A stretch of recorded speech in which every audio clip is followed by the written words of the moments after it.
yourself for an event unlike any other. Join us for a powerful discussion by 13 Shield Commanding General Yohana. I hope y'all come out and join me, man, in Detroit. I'm doing a lecture on demons, on us having a demon, on us identifying demons, and us fighting demons. On August the 2nd, from 7 p.m. to 9 p.m., experience a real conversation on demons. Are demons real, and are they among us? Enjoy free food and a safe environment as we dwell into a deep, thought-provoking discussion.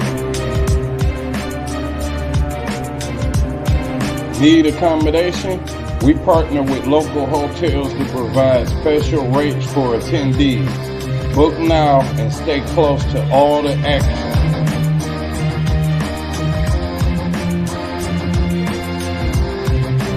Support our cause and help make this event a success.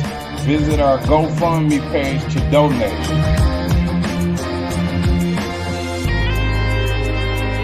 Don't miss this opportunity to be a part of something major.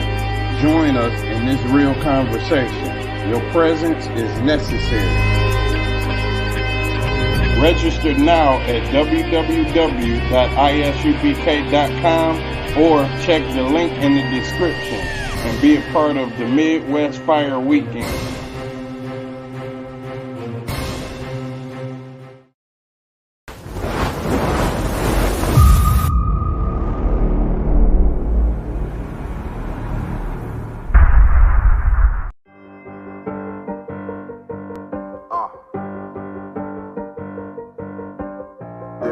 Get ready for an unforgettable experience at the Midwest Fire Weekend from August the 1st to the 4th.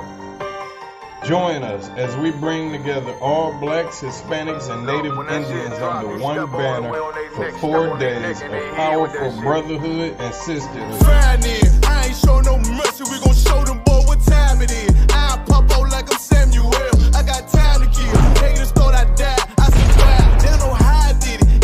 Day 1 kicks off with the Round Table of Truth podcast featuring Captain of 13,000 Mauquai.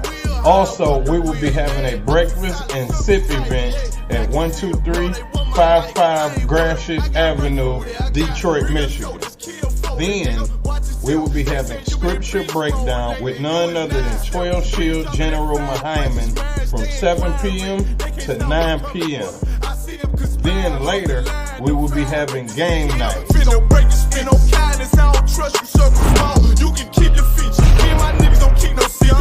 On August the 2nd, we will be having a street teaching and a food and clothing giveaway at the Detroit Transit Center from 10 a.m. to 4 p.m.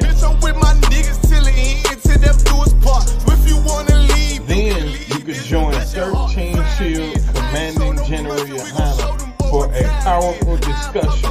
Are demons real, and are they among us? From 7 p.m. to 9 p.m. After that, we will be having late night activities at our bar on 21530 Gratiot Avenue. On August the 3rd, we will be visiting the Charles H. Wright Museum from 12 p.m. to 2 p.m. And join us at the Action Impact Gun Range from 3 p.m. to 6 p.m. We having an album release party at Flood's Bar and Grill for none other than Captain of 13,000 of Clyde Albright. Then, last but not least, we will be having the 7th annual Midwest Barbecue at Chandler Park from 10 a.m. to 8 p.m. This is not like any other barbecue you ever been to. Bring your children, bring your family and friends. It's free food and it's a safe environment. What is it? Also, get you a room at our hotel for special rates. Book now for a comfortable stay close to all of the action. Purchase your tracks today.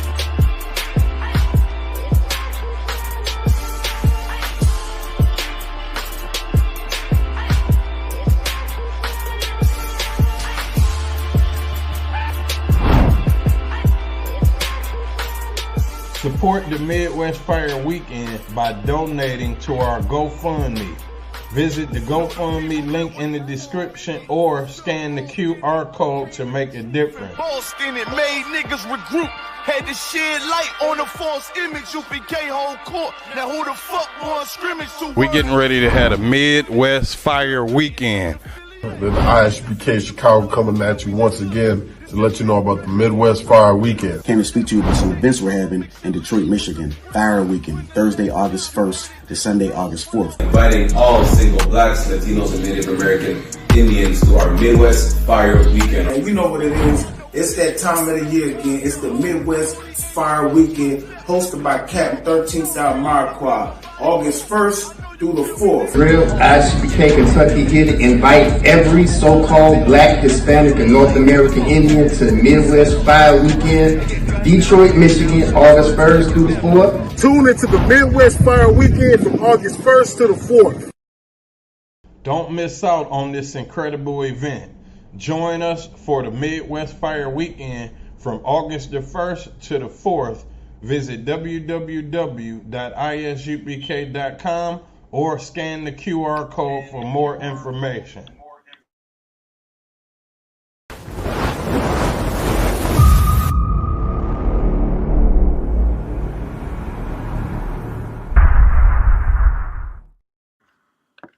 Good to go, sir. Let's clap it up. Right, damn right. Shalom, Israel, shalom. Yahweh by Shah, Brakathum to the brothers. Yahweh Shamar Alathan by Hashem Yahweh Shah to the sisters. We are the Israelite School of Universal Practical Knowledge. Started out of 1 West 125th Street out of Harlem, New York, under commanding General Yohanan. We are not affiliated with no other Israelite group or Christian organization, and we teach the truth according to the Bible. And what is the truth? There's only one truth. There's no such thing as everybody having a piece of the truth, and we all can come together and add our pieces for the bigger picture and none of that nonsense. There's no such thing as my truth and your truth. There's only one truth. And the truth is, according to the Bible, that your so-called blacks, Hispanics, and Native Americans are God's chosen people. And the white man, the oppressor, the colonizer, the slave master, he is the devil that same Bible speaks of. You understand? And tonight we're going to go into just how much of a devil our oppressor is. And you don't even understand everything about your life revolves around our oppressor and his culture.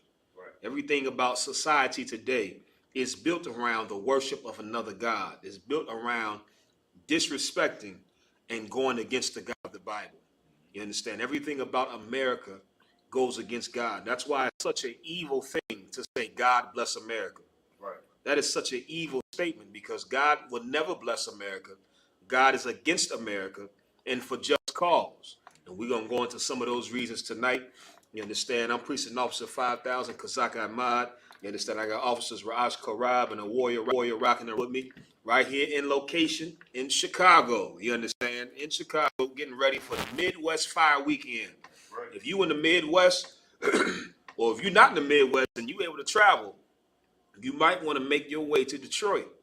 You understand? You might want to make your way to Detroit. We heading out early morning, and we heading to Detroit, and we're going to get it in these next couple of days for the Midwest Fire Weekend. It's going to be a hell of a time for all blacks, Hispanics, and Native Americans coming together in the spirit of brotherhood, the spirit of Christ. Right. You can't name me no other place where our people can all join together in unity and there be no fights and shootings and stabbings and children molested and women raped. You understand? That happens everywhere except here. Right. You understand? Here, we're able to come together with the spirit of Christ and love each other and have a good time. You understand? Have a good time. Commander General Yohanan will be conducting his lecture. Are demons real?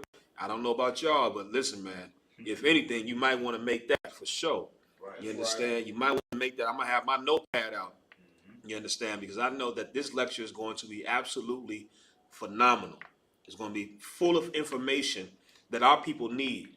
When you look at our conditions of our people, when you look around, because most of us are not taught to be spiritual, you look at the fruit instead of looking at the root of things. Right. You understand? There's something happening in the fourth dimension whenever you see our people destroyed. You understand? And that's the part that we have not addressed. We're trying to address our problems with physical solutions. You understand? When I say physical solutions, I mean carnal solutions. You think the way to fix your problems in America is to vote, is to cast a vote, when that's not going to work. You think the way that we become free from underneath the oppressor is to storm the Capitol and to grab guns and kill police officers like the white man does, when that's not going to work for us. You understand? You think the way to get rich and get out of poverty is to sell drugs, and Lord knows that hasn't worked for us at all. Right. You understand? They call it the trap for a reason. You understand? How many brothers you done met and has been selling drugs for 20 years and niggas still on the streets? You understand? I thought the whole point of selling drugs was to make money. Right. But what you'll find out is that's not what it's about. Selling drugs has nothing to do with making money. And even if you did make money, that's not the way the Lord told us to gain anything. There's a spiritual battle happening to everything that's going on. And Commander General Yohana will be enlightening us on the nature of demons. Demons, are they real? And how they operate and how you can those demons. You understand? Lord knows we have a nation plagued and full of demons. I seen a video earlier, of this show called Baddies, which always confuses me because none of them on the show are bad. You understand? None of them on the show are bad to me. I mean, that's just to me. You brothers might watch the video and find something you like. Every time I see the show, I'm like, why is the show called Baddies? Is it because of their bad behavior, or are they supposed to be tens or bad? Because surely it's the bad behavior, because none of them look good. You understand? Because of their spirit. And I watched the video, brother. They had auditions for the Midwest, and it was a full-out melee. Black and Hispanic sisters were in this conference room. You would have thought, brother, it was just, oh man, I can't even describe it. It was like Crips versus Bloods, with GDs versus Vice Lords, Democrats versus Republicans. You understand? It was all types of beef in there and fighting. Right. And I said, as I'm watching this, surely we are people plagued by demons. And the demons that you sisters have accepted into your lives is the demons of believing that you can follow the oppressor and he has a better way of life than the God of the Bible has for you. That's right. If you're a Black, Hispanic, or Native American woman, your life is designed to be a helpmeet to your husband. Right. And if you don't have a husband, to be a helpmeet to the priest. You understand? That's what your life is for. Right. That's what your life is designed to do. But you go against what God says, and now we have Zeus Network presents Baddies. You understand? And it's embarrassing, right? If you haven't done so already, y'all make sure you like and share the stream. Like and share the stream. You understand? Type a fire emoji in the chat. You understand? Let's see who all we got in this chat. Raj, anybody type a fire emoji and just read them off for me. See who we got up in here. Type a fire emoji in the chat. Like and share the chat. You understand? Let's see who we got rocking and rolling with us tonight. Shalom, mighty man. Yahweh Shalom Shabbat. Good to see you. Yes, sir. Likewise, sir.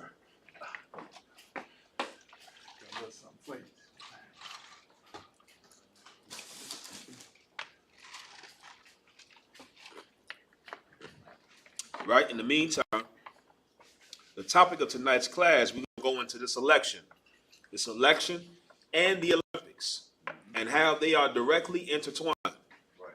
You understand? The election and the Olympics. I don't know if y'all seen earlier, brother. Kamala Harris had a rally, and her way of getting the black vote is not to talk about policies, is not to talk about what she's going to do to empower and uplift the community. No. That's not how she gets the black vote. She got Megan Thee Stallion to get on stage and body yada yada yada yada and shake and shake and shake. And for some reason, that's the political nature of the black community. What celebrity can you get to now shuck and jive? Right. All you Megan Thee Stallion fans out there, you should be embarrassed. That is stepping fetching 101. If y'all didn't know. That is what stepping and fetching and shucking and jiving looks like. You understand? And any of you celebrities that participated in that Quavo, you look retarded, man. You look dumb. What are you doing coming on and rallying for a politician? You talking about stopping gun violence when all your music is about gun violence. Right. When all your music is about killing fellow black and Hispanic men. Right. But now all of a sudden you want a politician to stop gun violence. Black people, if you don't wake up and realize we are living in a damn reality show. America's a reality TV show, and it's at the point where if you believe the lies of the oppressor, you want to believe them. It's like it's too much information now that the truth has been putting out, the Isupk has been putting out, for you to be so gullible and so naive to what's going on. No politician is going to fix our conditions. I repeat, no politician is going to fix the condition of blacks, Hispanics, and Native Americans. Doesn't matter on what level. I hear some of you blackity black political Negroes, you think you're so educated. And see, the problem is we not voting on the local levels. See, the president only has enough power. You got to vote on your local level. You got to vote for your congressmen and your senators and representatives. And that's not going to change drug addiction. Right. You understand? Name me the mayor that's going to stop child molestation in our community. That's what I want to know. If you name me any political candidate on any level that's going to stop child molestation, I'll vote for him. I will vote for. You got my vote because I got my vote. If you can guarantee me that as a politician, you're going to stop child molestation in our community. If you can guarantee me you're going to stop drug addiction in our community. If you can guarantee me you're going to stop quote unquote black on black crime. Right. You understand? But of course, no politician can guarantee that. And even if they could, here's the thing that you don't understand. They will never do that. Right.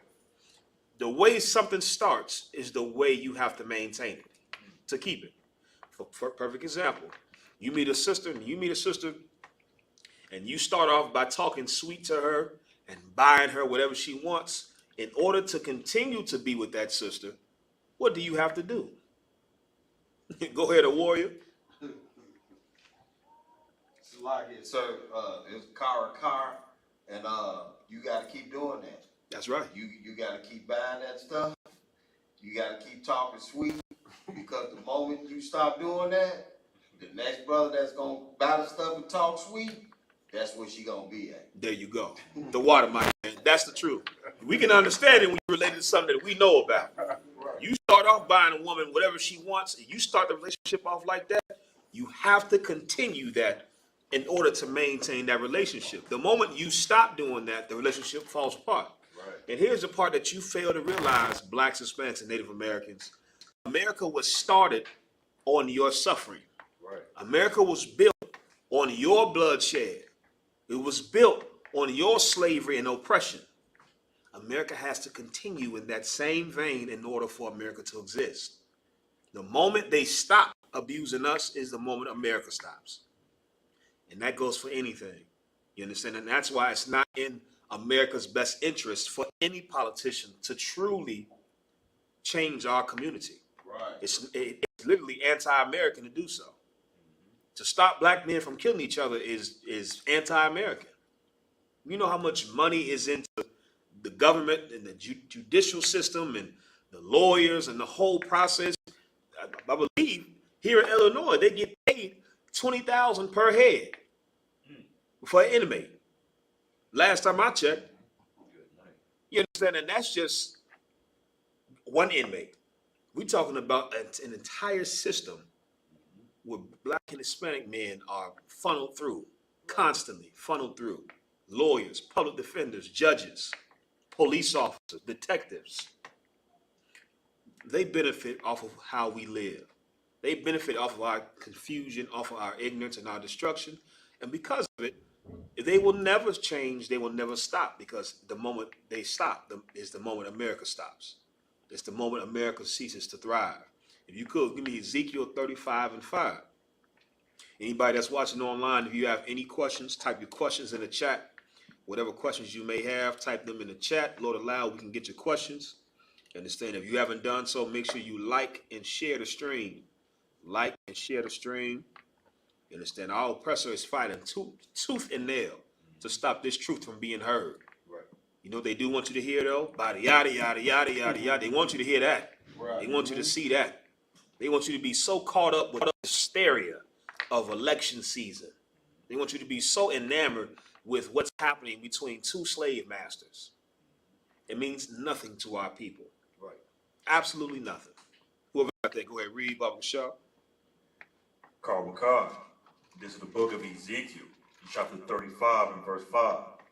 Because thou hast had a perpetual hatred. Stop right there. What's another word for perpetual? Go ahead, buddy, man. Constant, sir. Constant. Excellent word. Constant, ongoing, continuous, never changing. That's what perpetual means.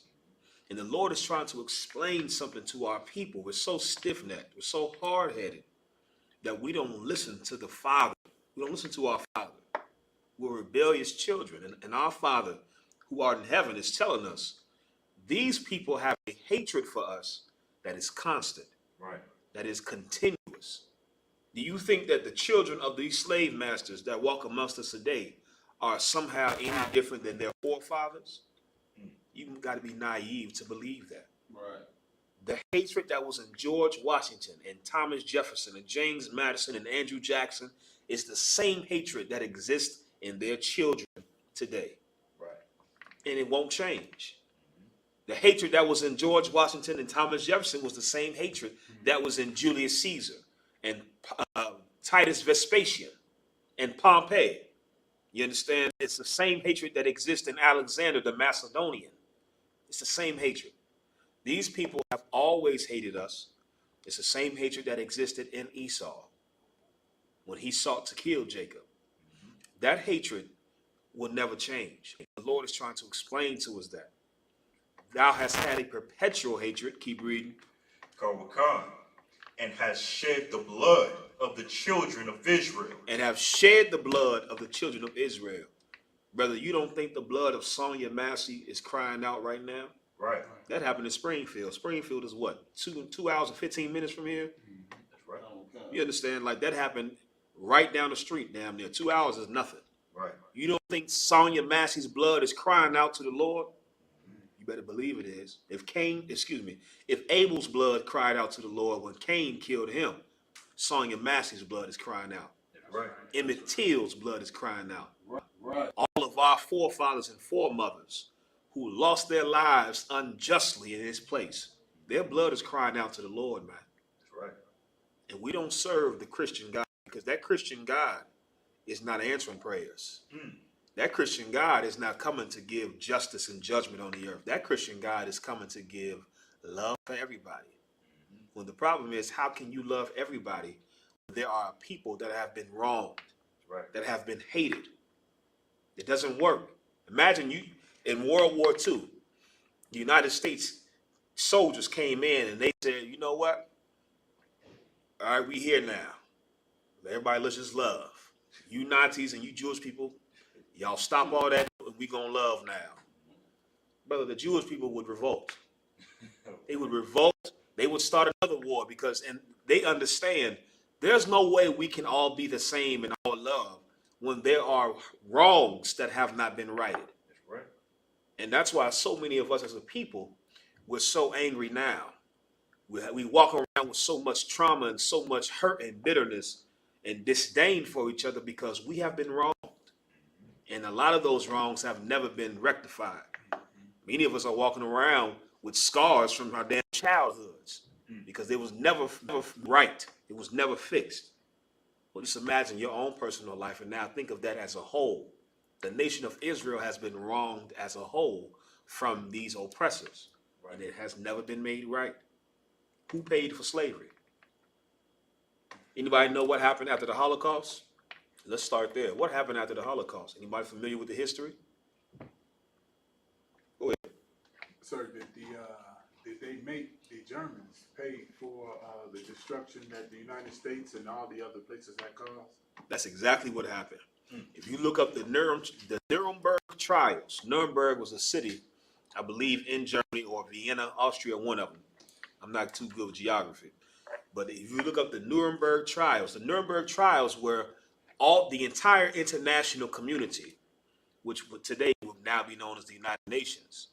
They came together and they put all those Nazis on trial. And at the trial, they found them guilty and they hung all of them. Either hung them or firing squad. They shot them. They lined them up and shot them dead. And this is what the United Nations did to Nazis.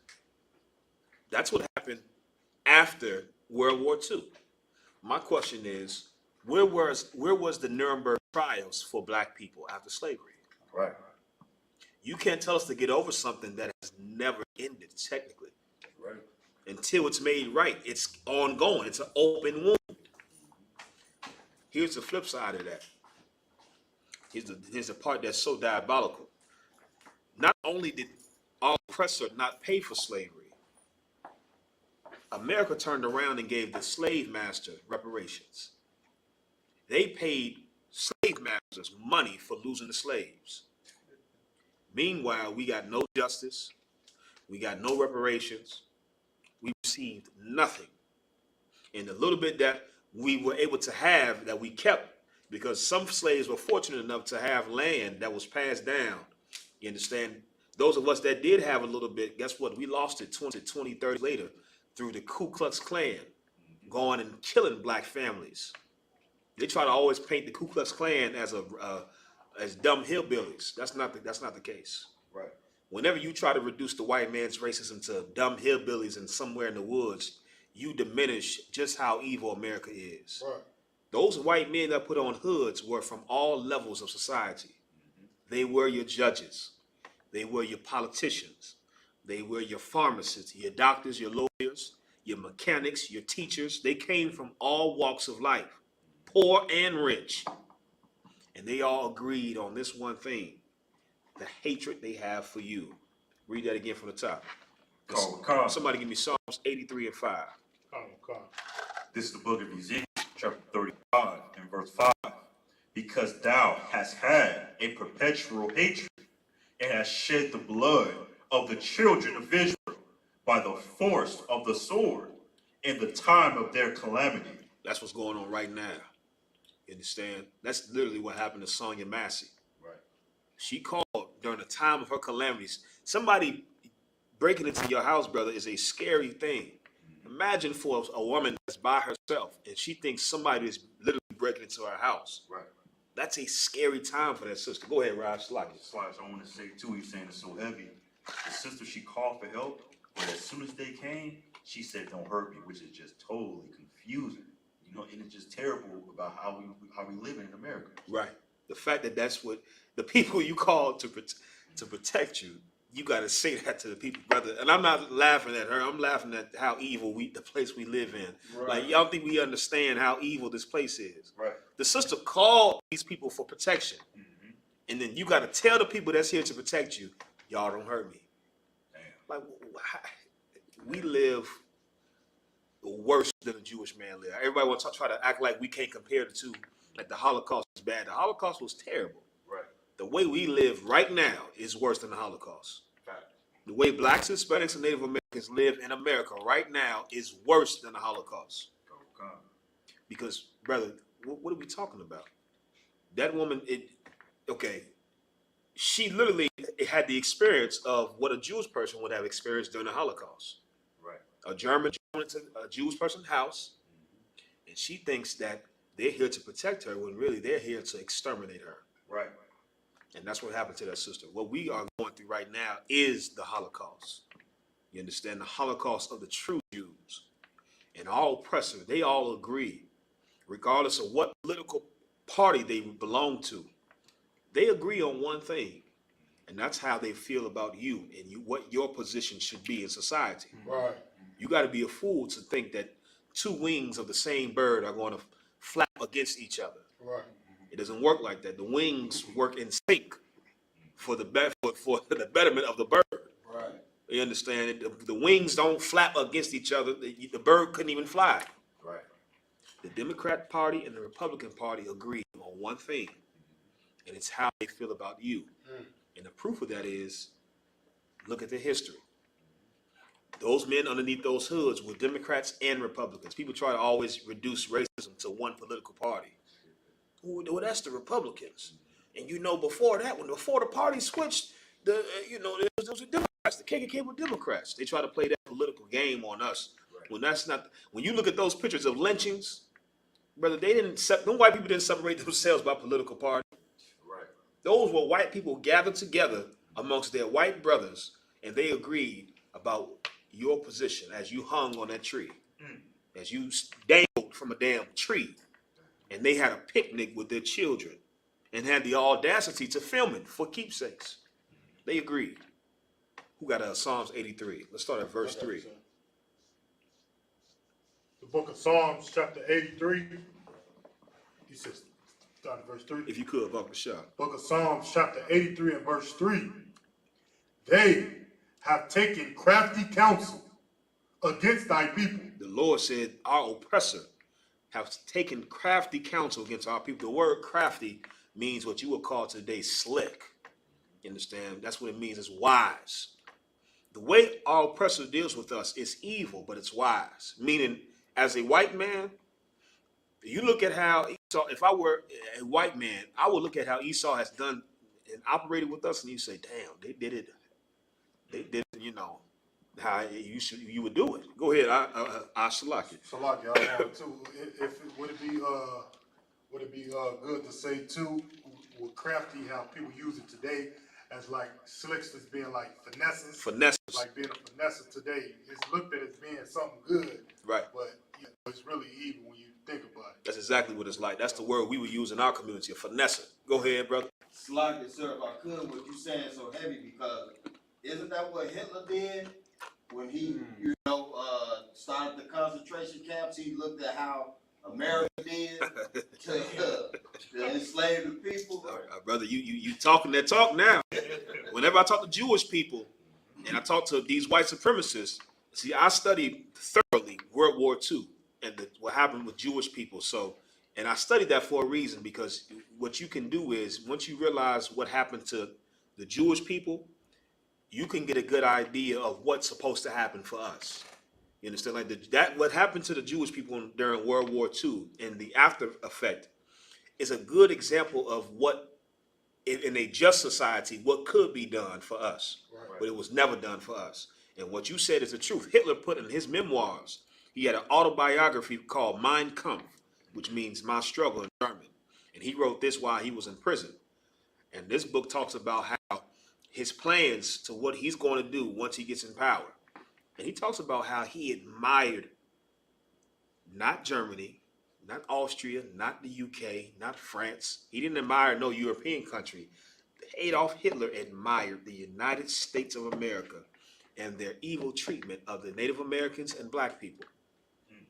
He said out of his own mouth, he said he wants to make the Volga River the Mississippi River, because he was so fascinated with how President Andrew Jackson mass exterminated and mass removed the Native Americans across the Mississippi River onto the western part of the United States.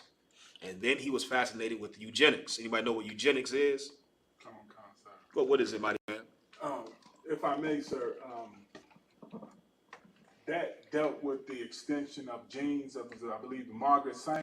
That's correct. She's one of them. She wanted to eliminate certain genes that she called weaker. Right. Right. That's what eugenics is. But the brother just said, Margaret Sanger is one of the most known names because she went on to be the founder of what we know today as Planned Parenthood. But the eugenics movement was a movement of white scientists here in America. Like, it wasn't just the idea of some evil scientist, some lone person. It was the prevailing thought in the science community in America that there were genes attributed to certain people that were weaker and undesirable. And the eugenics is the science of now trying to find a way to get rid of those undesirable genes in people. The problem is the undesirable is always referring to the same people: blacks, Hispanics, and Native Americans. You understand? Of course, during the eugenics, they also, was trying to get rid of gays, the disabled. You understand? But the focus was always us when it came to eugenics. They believed that we were far less inferior than them. Even when you study criminal justice and you look at the history of criminal justice in America, they believe that we were born being predisposed to commit crimes. They thought that we were born criminals, literally. Like it was something that it was a gene that we had, that, oh, those niggas have a gene that they crimes. They believed that. They said they believe the shape of our skull made us good slaves. Anybody seen the movie Django? There's a scene in Django where the slave master, he has a skull and he goes into a little monologue talking about that. That was literally the thought process of upper echelon white America. Right. Like these weren't uneducated people that believed this. These were the people that were in charge of education.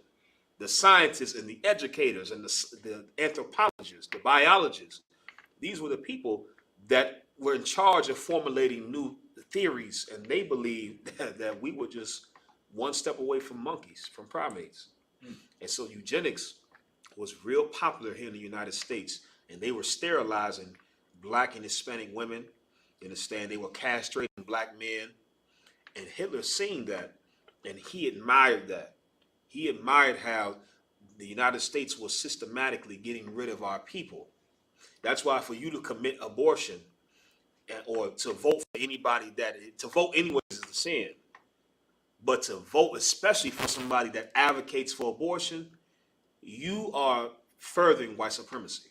I'm trying to say it the most respectful way as possible. There's a lot of things I really want to say. Right. But to support abortion, you are disgusting. Because abortion today directly comes from the eugenics movement. It directly comes from Margaret Sanger working with those scientists and believing that niggas got to stop having kids because these niggas are undesirable. We need less niggas and more of us. That's where it comes from. It comes directly from that. And if you look at Margaret Sanger, she had the Negro Project. The Negro Project is where she went and paid. Guess who she paid? I'm going to see who know. Who did Margaret Sanger pay to promote what she was trying to do? Was it I knew it was a Black leader. Was it Dr. Martin Luther King? Not him specifically, but your Black pastors. Oh, God. The Negro Project was literally her going into the Black community and paying prominent Black pastors to get Black women to commit abortions. And they did it underneath the guise of family planning. If you're not ready to have children, right? You ever heard that? Let me show you how much that racism exists. Raise your hand if you ever heard this phrase. You ain't got enough money to have a kid. That's eugenics. That idea that you have to have a certain amount of money to have a child comes from white people telling the Black people that because, of course, who are the poor people in America? Us. Right. And so if you tell the poor people, you don't have enough money to have it, it's not wise to bring a child in this earth and you don't have money. My question to people that say that is, so what tax bracket do I got to be in to have children? And of course, when you ask that, then all of a sudden now it's, well, it depends. Well, if you say I have to have a certain amount of money to have children, then surely you should be able to give me a ballpark range of how much I should be able to make. But it's not about money. It's not about having enough. There's no such thing as having enough money to raise children. Our grandmothers and grandfathers raised families of 10 and 14 and 18 kids off of nothing. Off of nothing. You understand? Ain't no way to tell me that you got to have a certain amount. And here's the thing about that. A lot of them raised more productive members of society than today. There's sisters right now that got 1, 2 kids and failing terribly. You understand? When our grandmother and grandfathers and their parents had houses full of kids. Look at the Jackson Fire. Gary, Indiana, how far from Chicago? What 35 minutes? Hour and 30. In the traffic, yeah. Gary, right down the road. People forget Michael Jackson came from a family of niggas that was dirt poor. If Joe Jackson and Katherine Jackson followed that BS, that you had to have enough money to have kids, they would have never had the Jackson 5. Right. Joe Jackson didn't have money. Katherine didn't have money. But they had all those kids, and they raised those kids. And still to this day, those kids are arguably the most famous kids on the face of the earth. You understand? Produced arguably the most famous man on the face of the earth. That whole idea that black people shouldn't have kids for whatever reason, this comes from eugenics. Hitler admired that. He admired the philosophy. He admired the practice of it. And because of that, he went and copied it and did what America was doing to the Jewish man. Right. You understand? That's where that comes from. Our oppressor, they take crafty counsel of us. Crafty counsel. The things that they do is just diabolical. It's like, damn, who ought to do that? Right. You know how crafty you have to be to sit and to think of the chemical process to turn cocaine into crack. That's not just niggas playing around in the kitchen. I don't know if y'all know that. To turn cocaine into crack is a literal chemical process. Right. That's not something that just happens. You don't just, randomly pour baking soda and ice and, that's not something you just play around with. That's something that men were studying in a laboratory. Like, okay, how can we make this much more potent and destructive? That's crafty counsel. Right. And they came up with that process. And when Shalom, my man, you understand? They came up with that process, and guess what? When they found out how to do it, they went straight to the ghettos to teach you how to change cocaine to crack. And they funneled the crack to our neighborhoods. That's crafty counsel. The people that you can't beat physically, let's funnel drugs in there. Let's destroy an entire generation of black people. Right. Every black person has been affected by the crack epidemic, either directly or indirectly. What's up, mighty man? Oh, sir. 100 hands. Yes, sir. You understand? The salute people one.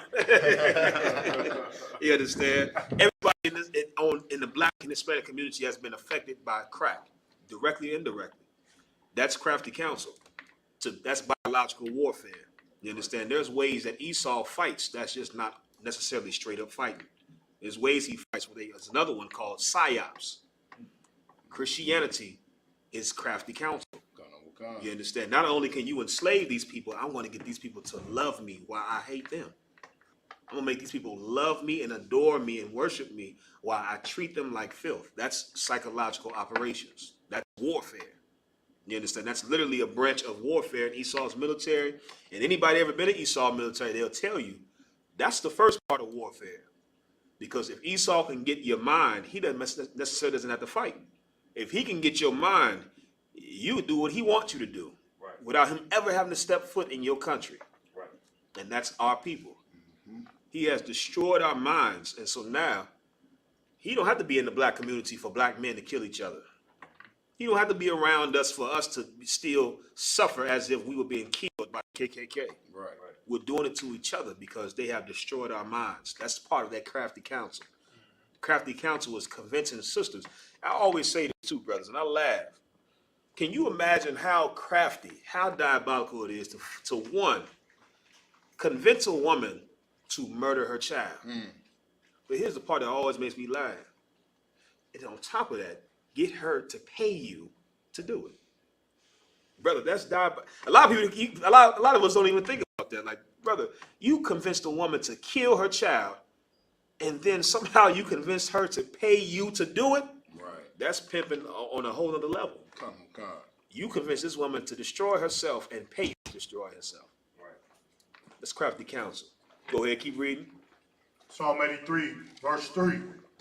They have taken crafty counsel against thy people and consulted against thy hidden ones. Verse 4.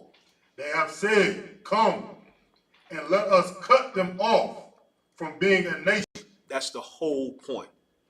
Anytime they deal with us, it's always to make sure that we don't ever rise up as a nation. That's right. COINTELPRO. What was COINTELPRO created for? Anybody familiar with that? The FBI program, COINTELPRO. Go ahead, Mayab.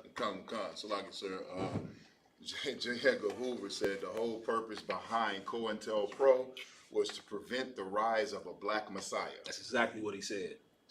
That's literally verbatim what he said. Quote. They created an entire FBI program, counterintelligence program. That's what COINTELPRO stands for. Right. You understand? They created an entire program based on watching you to make sure you don't come together and produce a leader that would now rally and raise up his people. They didn't have a COINTEL program for the Chinese. Right. They were talking about they were scared of communism. They didn't have the COINTEL program against the Chinese community. They didn't have the COINTEL program against the Arabs, who they called terrorists. They've been scared of you the entire time. That's right. You, to make sure that you don't ever rise up, because they understand what you don't understand. There's no such thing as equality. In order for one to rise, one has to fall. It's just the nature of all empires. And what you don't understand, what Esau understands spiritually, is even though we are a people in this nation, we are a nation within a nation. Right. You understand? We're our own separate nation. And so for black people to think we can live amongst white people in peace and harmony, it doesn't exist. It can't work. We're two nations. In order for one nation to rise, one has to fall. There's a graph you can always pull up called the Age of Empires. And it's a graph where it shows you all throughout history, as one graph came up, it started to come down. There was another one. As that one was coming down, there's another one that started to rise. And then that one came up. And then the same process happens all over and over again. As the Greeks came up and hit their peak under Alexander the Great, and as they came down, the Romans rose up. And you can go all the way back in history, and that has happened every single time. The Lord said that was going to happen. And Esau understands the nature of warfare and the nature of empires. They understand we cannot ever rise up, because it's the end of their empire. It's the end of their rulership. It's the end of them being on top of us. And so that's why they always seek to make sure we are cut off from being a nation. That's right. We are cut off from being together, being unified. That's why they turn our sisters against us. When it doesn't even make sense. It's not even the best interest of a black woman to be against a black man. That's not even, if anybody has a sense of self-preservation, could understand as a black woman, you should be clinging to a black man. That's right. That's when you're safest. I see many sisters talk about black men are the biggest violators of black women. Yeah, dummy. And guess what else? Black men are also the biggest protectors of black women. That's right. They both go hand in hand. It's like saying the police are the biggest killers of the citizen public. And police are also the biggest protectors, statistically. You understand? Anywhere you have somebody that has power, you're going to see the duality of power. You understand? They can either go either way. So black men are the biggest abusers of black women, but black men are also the biggest protectors of black women. Right. And that's the part they don't ever want to talk about. You understand? For every brother that beats a broad, it's a brother that will die for a broad. That's right. You understand? And they don't ever want to talk about that because they've been taught to believe it's better for them to be against their man. And that's on purpose. It's strategic. It's to make sure we don't ever rise as a nation. That's why we've been taught to be divided: west side against the east side, south side against the north side, the old niggas versus the young niggas, red against the blue, south versus the country niggas versus city niggas. Right. Brother, we divided on so many different levels amongst each other. Light skin versus dark skin.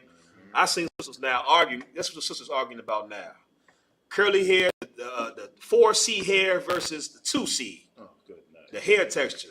You understand? We finding all type of ways to be separated and divided. Right. Instead of finding all the reason to be united. Right. You understand? Even the music. That's why certain debates online, I see brothers in the school, I don't even get into who the greatest rapper. I was like, you know, so it's good to talk, have fun, but right. I always try to avoid any occasion to be separate from my brothers, because I understand there's a strategic programming to make sure that happens. Right. And sometimes what you may think is a small thing can turn into a big thing. That's how it always starts. You understand? We should find more reasons to join together and be united. Right. You understand? And that's the whole thing of being in here. It's so beautiful because, brother, all of us come from different backgrounds. Right. All of us come from different walks of life. You understand? Had different upbringings, and somehow we all can sit in here together on one accord. I see why they're scared of it. Because look what we able to do. I look at this school in Chicago. Look what y'all have been able to do, being on one accord, being in order. Yeah, right. The Most High hand, man. Most High hand for raising up Commander Junior Hana and raising up these generals and captains and Captain Mawquad specifically, holding it down out here in Chicago. That's right. I look at all these schools in different cities, and I can see exactly why Esau does what he does. I can see why he fight tooth and nail to make sure we don't ever come together. Because we come together, brother, we can man a hotel when the power go out. Right. You understand? We can come together and make sure, like, brother, that what happened at the Passover is proof. You thought we was SEAL Team 6. Locking down Bin Laden's compound. Right. Go ahead, man. I want to say, sir, like, we did have a question whenever you was ready, sir. What's the question? Carl Khan. This is from Officer Khan. Showing a little Christ, sir. Can I get a breakdown on Proverbs 11, verse 14 through 15? Absolutely. Somebody pull that Baba Kashar. Keep reading what you got, Baba Kashar. That the name of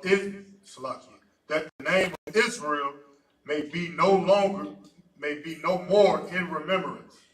There's a documentary I suggest all you brothers to watch. It's called Hollywoodism. It's on YouTube. Okay. It's an excellent documentary, Hollywoodism. And it talks about the creation of Hollywood by the Jewish man. If you look at the history of black people and Jewish people, you ever took the time to know that Jewish people have always been real close to black people. And it's not just by happenstance or coincidence. Jewish people have always made themselves close to us. They've always kept themselves close to us. It's because they understand what this Bible is talking about. Right. They have made sure that the name of Israel may be no more remembrance. Jewish people are close to us because they understand they have our identity. Right. And so they have to always be among. It's like I'm trying to give a perfect example of what the relationship is like. You got a woman that you can't Nah, I don't want to use that example. Go ahead, brother. Would a frenemy be? That's the perfect example. That's the perfect example. Somebody that's what you would call a frenemy. And they say keep your friends close and your enemies closer. Right, right. You want to make sure, you want to constantly watch and see what these people are doing so you can have tabs and try to control and manipulate the situation. That's the Jewish man. All throughout our history in America, they have inserted themselves within our communities, in our music, our media, our way of life. So many songs that you sing in that church, you probably didn't even know was written by, what's this? Most High, I smell to water too. Most High Christ, the water, mighty man, the water. You look at a lot of those songs, Amazing Grace, probably you didn't even know was written by a Jewish man. You in that church thinking you singing Amazing Grace, and that has anything to do with God, when that was written by a filthy Amalekite. Right. You understand? Wow. They have inserted themselves in all our affairs because they are walking around with our name. In order to keep our name, they have to make sure that we don't take back our name. Right. That's why when you read about the history of the school, Commander Junior High will give you the rundown on it. You read the history of the school, when black people from down south were saying and found out in the Bible that we're the Jews, what did the white man do? What did he do? When we were starting to turn and face the east and pray, what did the white man do? So like you said, he made it illegal for us to read, especially the Bible. He made it illegal for us to even read the Bible. He was burning out the eyes of slaves. Right. And then when you go into the history of the school specifically, those brothers that came from down south up north, the Jewish man, he tried to huddle all those brothers and sisters now in the synagogues so that he can have control over the movement. Right. Because he's seeing what was happening. Brothers from down south went to them records. And here's the thing that people don't realize. The Lord has always preserved the truth. The truth has never been exterminated from the earth. It may have been hidden at times, right, but it's never been exterminated. So you got to imagine, there were some slaves, brother, that had the information. The information was passed down. You think the Lord just got rid of the information of the truth? Nah, there was brothers and sisters that kept on to that in secret and passed it down in secret. And there were those of us that were along the line, yeah, because my great-grandmama told me we the Jews. And she taught me a couple Hebrew words. And she showed me in the Bible how we the same people that came out of Egypt. That was passed down in secret. And so what you had was brothers and sisters now starting to hear that and relate back into the Bible, and they started to take back the culture. When they moved up north, the Jewish man, Amalek, he seen that and said, we got to find a way to make sure the name of Israel be no more remembrance. And so what they did is they corralled black people into the synagogues. You understand? That's what they did. They said, you can't beat them, join them. And he made us join them unawarely. And that's why when you read about Abba Bivens, you understand, they were in the synagogue at one point, and then they realized we don't need to go to you about our records and our culture. Right. And they left the synagogue. You understand? Right. And they went on the street corners and taught the Bible the way it's supposed to be taught. You understand? But the Jewish man, he tried to control the flow of information to make sure we don't be remembered as the children of Israel. Keep reading. Verse 5. For they have consulted together with one consent. This is the one thing that they all agree about. You understand? They all agree. Democrat, Republican, city devils, country devils, poor devils, rich devils, they agree on one thing. And if we could just understand and internalize this, we wouldn't even deal and operate in America the way we operate. That's right. You understand? We would really understand why the Lord said gather together, because it's literally a life and death situation. It doesn't matter where you go. You understand? Our people thought leaving Mississippi and Alabama to come to Chicago and St. Louis and Detroit would change. We thought white people up north were better than white people down south. And guess what we found out? We found out. Crackers up north are crackers down south. Damn right. And here's the thing. They're worse. You look at the history of the racial violence in America, it happened the most in the Midwest. Look at the race riots. There's a map you can pull up of all the race riots that happened. Majority of the race riots didn't happen down south. They happened right here in the Midwest: Chicago, Detroit, Cleveland, Indianapolis, St. Louis, Little Rock. Most of the race riots happened in the Midwest. Us believing that somehow white people could be different because of somehow the geography. Go ahead, mighty man. Like, so if I could, our people, because our pastors are so filthy, they think that you can change this on beast. You know what I'm saying? If I could bring up a precept. Absolutely. Like Ecclesiastes 7:13, consider the work of the Most High, for who can make that straight, which he had made crooked. Brother, that's one of my favorite precepts. Because as a brother who grew up in the church, and that was an Uncle Tom in my former life, I thought that it was always something that I could do to get white people to accept me. Yeah, you know what I'm saying? So I would try to talk different. I didn't walk as aggressive. You know, I shaved my face and kept my hair low. I tried to dress quote unquote professional and walk around for no reason. Nigga, why you in a suit and tie for no reason? You know what I'm saying? Just in my mind, if we did something different, white people would treat us different. Right. And when I heard this scripture from the men in the UPK, this freed me, brother. This and a couple other ones, because I understood it's the Lord is saying, consider my work. Consider the work of the Lord. The Lord did this. How can you make straight what the Lord made crooked? Right. You fighting a battle that would never change, that would never be won. The Lord created our oppressor to be a devil. Right. He created them to be evil. He created them to be backwards. That's right. And barbaric. Why the hell you think you talking, hi, hello, how's it going? You think that's not going to change the hatred. How's it going? Go ahead, man. Exactly, sir. My personal history, I can vibe with what you're saying. Right. They say code switch. Code switch at the water. Right, con. I remember I was working at a horse stable in Philadelphia, okay? And this cowgirl type of Edomite, her name was Star. I always thought that was funny because I dated two chicks in the hood named Star. But anyway, I digress. But she was teaching me how to drive a horse and carriage because they had a movie audition coming up. They needed extras. And while we driving the horse and carriage, she instructed me and her talking. She turned over and she said, you know what? She called me by my slave name. She's like, you know, I really like you. She was like, you know what? She was like, you're such a great young man. She was like, you know, you're what she said, you're different than all the rest of them. She was like, you're not like every other black guy I've ever met. You're different than all the rest of them. You're so well spoken and you're polite and patient and well mannered and da da da da. And I'm sitting here looking at her like, bitch.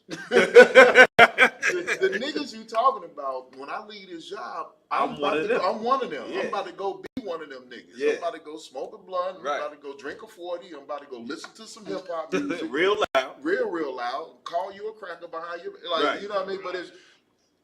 But part of me, you know what I mean, I was very insulted. But like you said, it's that part when you're in the world of it, that's a level of acceptance. Yeah. I knew I had security at that job because they didn't look at me like they didn't know I was every other nigga. They didn't look at me like I was every other nigga. And I perpetuated that shit while I was there. Oh, yeah. Brother, you went, man. Listen, confession is good for the soul. You know, that was I was the token Negro. I can pull you pictures right now, me being on the baseball team, the only nigga on the baseball team, only nigga on the basketball team. My mom would do that on purpose, putting me in programs where it wasn't a lot of us. Right. And so because of that, I started to take on that whole spirit of, okay, don't be around niggas. Don't act like quote unquote niggas. Don't talk like niggas. Be this, because apparently this is what white people like. Right. And then when you go into the history, and the UPK teaches the history, and you understand that white people were killing black people that did all that. Yeah, kind of. You understand? During the Civil War, when they weren't murdering thugs with their pants down low, that couldn't talk, that was uneducated. During the Civil Rights Movement, they were murdering politically active college students who wore suit and ties. So the whole idea that somehow we have to do something to get them to love us, that is slavery. Yeah, I'm telling them, brothers and sisters, free yourself. If you're watching right now, you think you have to change how you talk or change who you are to be accepted and get ahead in the society. I can tell you right now, the moment I became fully niggified, I became the more successful. Embrace the nigga, man. That's where you need a shirt. Embrace the nigga. Embrace the nigga, right? Embrace it. Embrace the nigga in you, man. Because that's what this is all about. You understand? And when you really find out that Jesus Christ was a nigga, all the prophets were niggas. Nigga is to love, to be great and superior. You understand? That word, by the way, that word nigga only means black. That's it. You understand? Nigga don't mean an ignorant person. It don't mean ghetto. Nigga comes from niger, which is the Latin word for black. Right. You understand? So that's all it means. And the prophets were black. They were called niger in Acts. You understand? What we got? Let's keep reading, Baba Kashab. Khan. They are confederate against thee. Verse 6, tabernacles of Edom and the Ishmaelites. You can start right there. It's going to list all the different nations. You understand, that are confederate, that are joined together against us. It doesn't matter if they're not white people. A lot of you think they got this term now called POCs, people of color. And what the Esau has done is try to lump us together with Asians and Arabs and all different quote unquote brown people as if we have the same struggle. Right. That's not true. Every race comes to America, and guess what? They understand in order to survive here, you have to fall underneath the banner of white supremacy. That's right. They call it being white adjacent. You understand? And that's why when the Chinese come here, never did nothing to the Chinese. They come here and all of a sudden they hate niggas. Right. When we ain't got no history with Chinese people. Right. You understand? We ain't been in your land destroying nothing. So why you come here and all of a sudden you hate niggas? Right. The Africans come here. Now, we do have history with Africans, but not recent enough for any of them to know what's going on. And Africans come here and they look down on niggas. That's right. Arabs come over here. I don't even know why Arab would hate a nigga when we in they stupid religion. Yeah, right. It was niggas that made Islam popular. Right. You think niggas would be Muslim if it wasn't for Malcolm X? Right. We made Islam fashionable and popular. But the Arabs hate us too. They come over here and somehow they hate niggas. They all are confederate with one consent against us. And that's the spirit of this place. Right. The spirit of this place, once again, how it started is how it has to be maintained. And that's why every nation can come here and get businesses in your community. You understand? Can come here and everybody talks about, well, I don't understand how black people have been here all this time and then the Chinese can come here and become so successful. It's like you don't see nothing. That doesn't go, red flags don't go off when you think about that. Like that, you use that to try to make us look bad when you should look at it and say, yeah, something deeper is going on here. How is it that us, the children of the people that have been here 400 years, are not able to be successful as the other nations that come here within 20 years and are able to rise up over us? Right. At some point, you got to say there's something systemic at play here. There's something going on that has nothing to do with us being hard workers and pulling ourselves up. You're doing this. Right. You're making sure we don't rise up. Right. And the proof is the times we did rise up, you burned it down. You destroyed it. So we already know how you feel about us rising up. You don't want us to rise up. Right. It's just you've learned ways now to be more crafty. to mask it. You say, so now you just push abortions. You don't go and burn down black towns no more. You just push abortions. Right. You understand? You go and you support the legalization of weed. You go and support all the things that you know will destroy and affect black people more than anything. Right. You understand? What's that? Who got the Proverbs? The brother one. I got it right here, sir. If you could, mighty man. It's the book of Proverbs, chapter 11. He said 14, right? Yeah. Code. Verse 14. 15, sir. Right. Say 15? Yeah, 14, 15, sir. Okay. The book of Proverbs, chapter 11, verse 14. Where no counsel is, the people fall. But in the multitude of counselors, there is safety. Verse 15. He that is surety up for a stranger shall smart for it. And he that hated suretyship is sure. Right. General Muhammad broke this down about 3 months ago. It's verse 15, the surety of a stranger, and he shall smart for it. Verse 15, I'm going to have to ask General Muhammad, go back and rewatch it. I have it in my notes. I don't have that phone with me here, so I don't want to break that down incorrectly. He just broke it down 3 months ago, and I have an idea of it. But once again, if you're not sure, in the UPK, we're not pastors.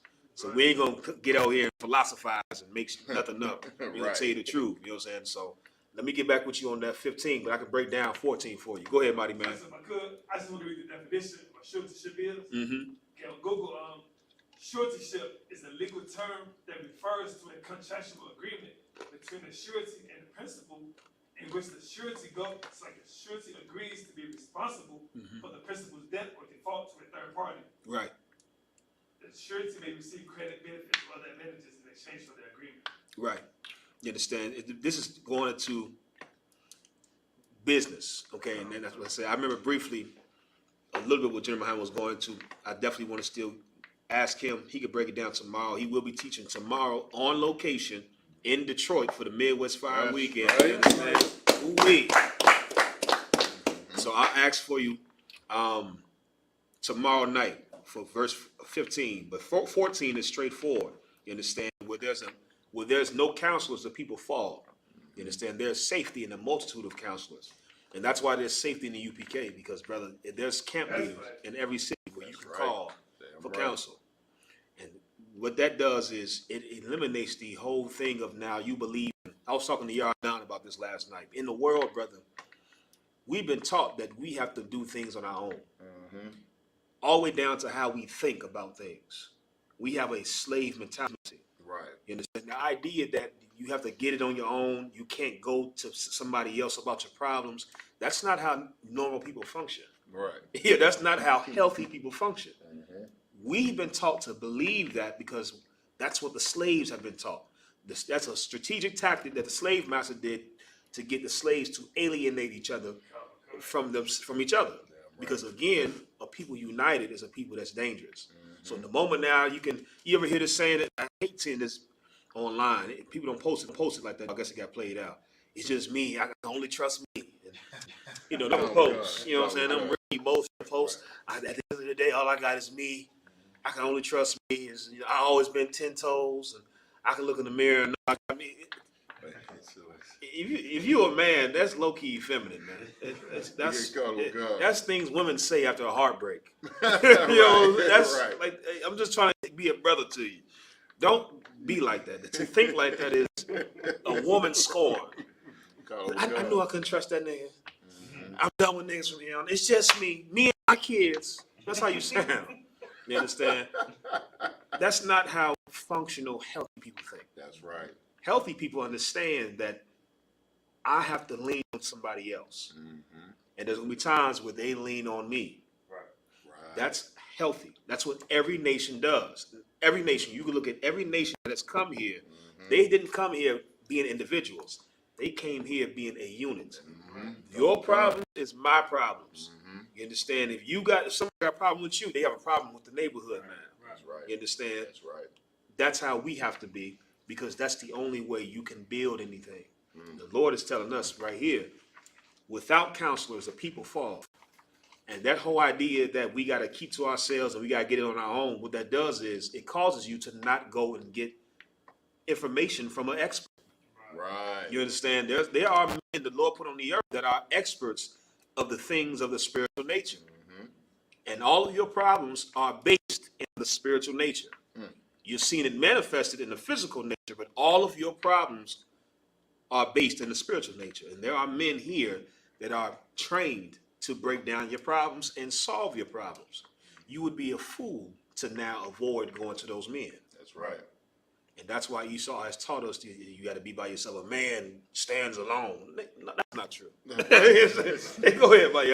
Like I said, one of my favorites. I used to say this dumb stuff in the world, but one of my favorites that the Lord revealed to me how stupid it was to say is "born alone, die alone." I was born alone. I'm going to die alone. Right. Last time I checked, when you was born, you had your mother, or your father, maybe your father. Right. But you definitely had your mama. You had some doctors. You had some nurses. You had a whole hospital staff. Right. Then you went home, had a family, and then when you died, you're gonna have some doctors, some nurses, maybe some relatives around you. Right. And nowadays, some police. Right. You don't. Very few people die alone, and nobody in this world was born alone. Yeah.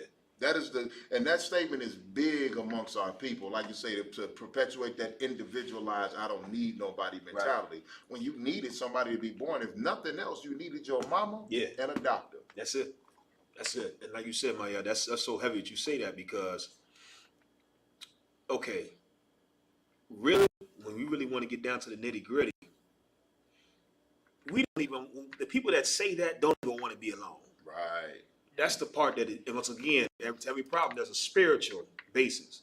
If you look at it in the spirit, the people that say things like that are really yearning to not be alone. Right. That's what's really going on. You understand? Even women that say, I'm done, I'm tired of this. They want to be with the man. That's why they saying the things they saying, because they hurt, because they're not with the man. Right. So even when you hear how people say that, it lets you know that we're all craving to be to have something. Right. But for some reason, we are perpetuating and regurgitating this nonsense that this master has taught us, when we all want to be wanted and we all want to be a part of something. And that's why the truth is so beautiful, because in here, you know that you can, that innate desire that's in every human is fulfilled, and it's fulfilled righteously. You understand? Go ahead, Ash. Salaki, sir. I would say people like that they got a demon on them. Oh, yeah. You know what I'm saying? Big up the General Hanukkah. That's right. That's right. They know how that lecture, so people can know how to fight that demon. All right. And not just, put they whole sword down and just suffer. Right. You know what I mean? It's a lot. That's right. And you know what? And coming to the truth, too. Once again, I was talking to Yardan about this last night. If you're the type of brother that you are willing to help a brother, and that's most brothers in here, that's all brothers in here, you'll go out your way to help a brother. But when it's time for you to need help and you ain't gonna make a call, that's a demon. That's a demon. And that's the part that brothers fail at. And you think you being strong when you're weak. You don't even see your weakness. Right. If you are willing to go and bend over backwards for a brother, you have to be able to let a brother do that for you. Because brotherhood is a two-way street. That's right. What's really happening, and what's going to happen is, if you're the type of person that will help a brother but won't call for help, somebody give me a guess of what will happen. And once again, it's just a spiritual nature. You got to be able to see the foresight of what will happen spiritually. Go ahead, Maya. So, like it, sir, eventually, and I've seen the spirit on brothers, eventually you start stepping back, you get isolated, you leave the truth, you go into the world, and you get destroyed. That's exactly what happens. You'll start to resent the brothers. You resent the brothers for not being there for you when you never even gave them a chance to be there for you. Right. All I do is for everybody. You always hear that. I'm always helping everybody. I'm fixing everybody. I'm there for everybody. Nobody there for me. Nigga, you didn't call nobody. Right. You understand? Like, that's a demon, brother, where you create the problem and now you blame somebody else for the problem. You have to pick up the phone and call and give brothers a chance to be a brother to you. Right. Don't be a brother that could jump up and help somebody else, but when it's time for you to need help, you scared or too proud to make a call. You're weak. You're so weak, and really, we don't need that type of help in here. If you can't make a call, don't help nobody. Right. You understand? Because you are a weak link, and the chain is only as strong as its weakest link. Right. You understand? Right. So we don't need that around us, because weakness destroys everything. You have to be willing to help brothers and let brothers help you. That's how we become closer. That's how we build bonds. Right. You understand? In any type of relationship, you be with a sister long enough, brother, you get stronger when you see y'all been able to help y'all can lean on each other. You don't get strong in a relationship when it's always one person doing the leaning and always one person with the shoulder out. That's not, the relationship doesn't get strong. You get strong when y'all both know when I needed her, she was there. When she needed me, I was there. That's right. That's how you build those bonds that last for last time. And it's the same with brothers. That's right. You understand? So what the scripture says, well, there's a multitude of counselors, there's safety. It's always good. It's always good to have counsel. You understand? In Ecclesiasticus in the Apocrypha, it says, get counsel before everything. And that's what a wise man does. Before you do anything, consult with somebody that's more wise than you. Once again, because we're slaves, that sounds like something that's hard to do when Esau does it. Esau has positions that they hire in corporate America whose entire job is to inform them on what to do and what not to do before they make decisions. Right. Go ahead, Mighty Man. I think they call them consultants. The water, that's the word, consultants. Very, very. They get paid very well, brother. Yes, sir. You understand? They are literally called consultants, and their entire job is to be there for when Esau needs to make a decision, and he comes to the consultant. What should I do? We got this going on. What should we do? Well, based off of my experience and my expertise and what we got going on here, you should do this. Perfect. And that's why he's able to be successful, because he understands where there's multiple counselors, there's safety. That's right. You out there making decisions on your own when you ain't got enough wisdom to make decisions. You understand? A wise man knows he knows nothing at all. The Lord said, any man think himself to be wise is a fool. That's the best thing you can do is realize I'm a dummy. I'm a dummy, and I can look at my decisions that I've made. You got to be honest with yourself, man. Right. I can do it. I look at the decisions I've made in the past and say, yeah, nah, I'm not leaving it up to myself to do that. I need to call somebody. Right. Because decisions I made that clearly have shown the women I've been with in the world let me know I'm a dummy. Right. You know what I'm saying? Go ahead, buddy, man. On the 6th, we have another question when you was raised. Let's get that question. And then we're going to go into this Olympics in the election right after this. Carl Khan, this is a question from Edward Jones. Can we still sin? Can what? Can we still sin? Can we still sin? Carl Khan. Edward, who is we? I got to understand what you mean by we. Right.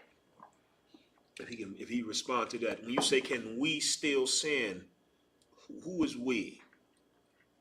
And I'm going to answer the question after you respond to me, who is we? I need to know who's the we part, because that's very important. You understand? Somebody give me Psalms 147 and 19, Baba Kashab. Edward Jones, if you could just respond to that, Baba Kashab. Who's the we? And then somebody give me Psalms. Give me sin is transgression of the law. Go. Somebody get that for me. I think it's 1 John 3 and 4 or 4 and 3.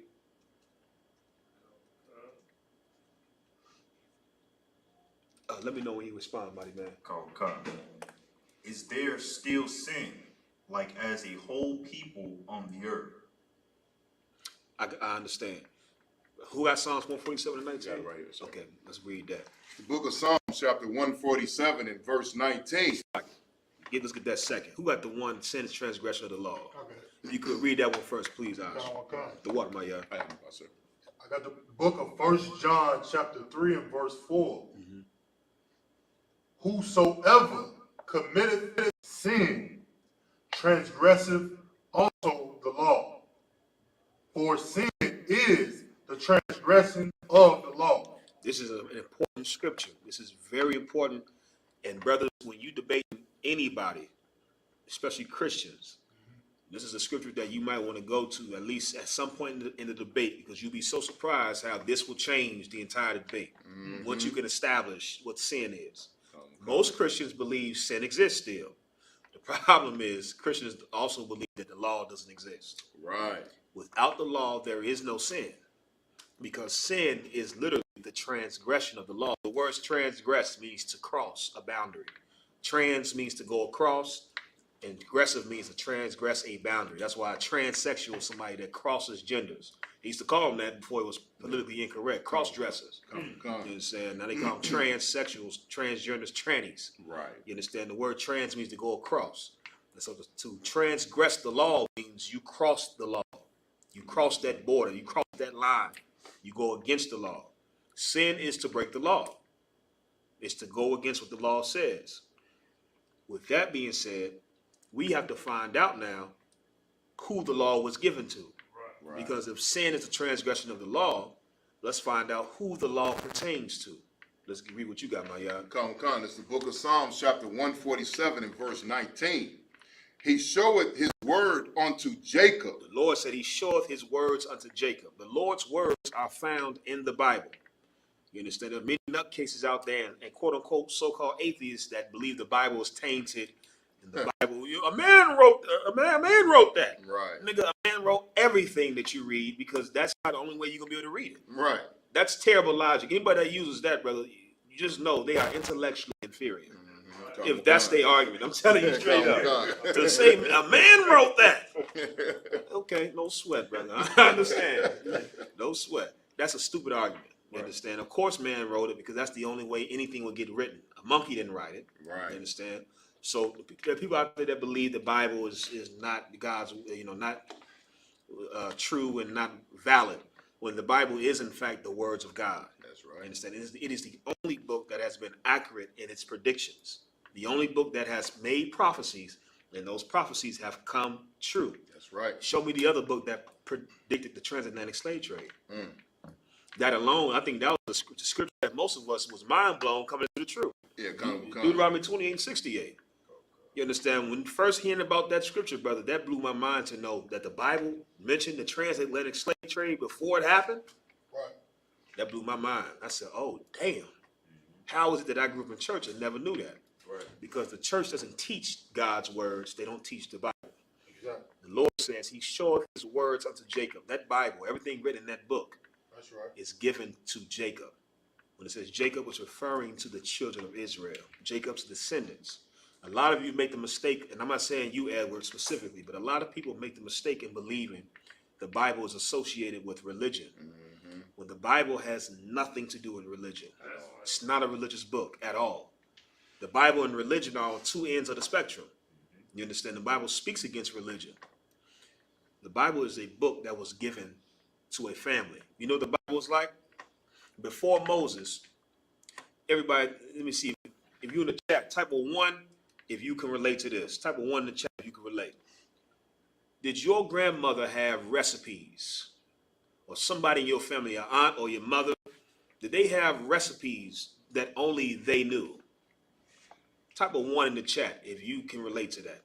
Yeah, or an auntie or a great grandmother, whoever, a woman in your family or a man in the family, where they got recipes that was very specific and that was exclusive to their family, to that family. Yeah, see, this was passed down. This was my aunt Myrtle recipe, and she gave it to me. This was my grandmother Celia. This was her recipe, and she passed it down. The Bible was like that before Moses. Right. It was, if you were not in that family, you would not know the recipe. You had to be within that family in order to have it passed down. That was the Bible before Moses. The laws existed before Moses. It was just passed down through the family. What Moses did now, when he came, Moses came and codified or codified the law, meaning it was now written out in how you have the Constitution today. It's still talking to the same family, but the family is so large now that this family is a nation. That's the Bible. It was never talking to anybody outside of that family, all the way from Adam, all the way down to Jacob.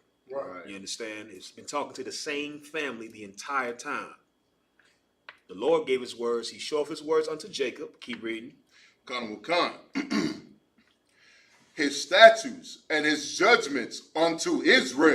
His statutes, his judgments unto Israel. Jacob and Israel are the same person. Right. You understand? Jacob's name was changed to Israel after he wrestled with the angel and was blessed. Right. You understand? The Lord is saying that the statutes and judgments was given to Israel, meaning the statutes is referring to the laws. You understand? The laws, statutes, and commandments. The judgments are the punishments that come with breaking or transgressing the law. Right. The only people where sin still exists are Israelites.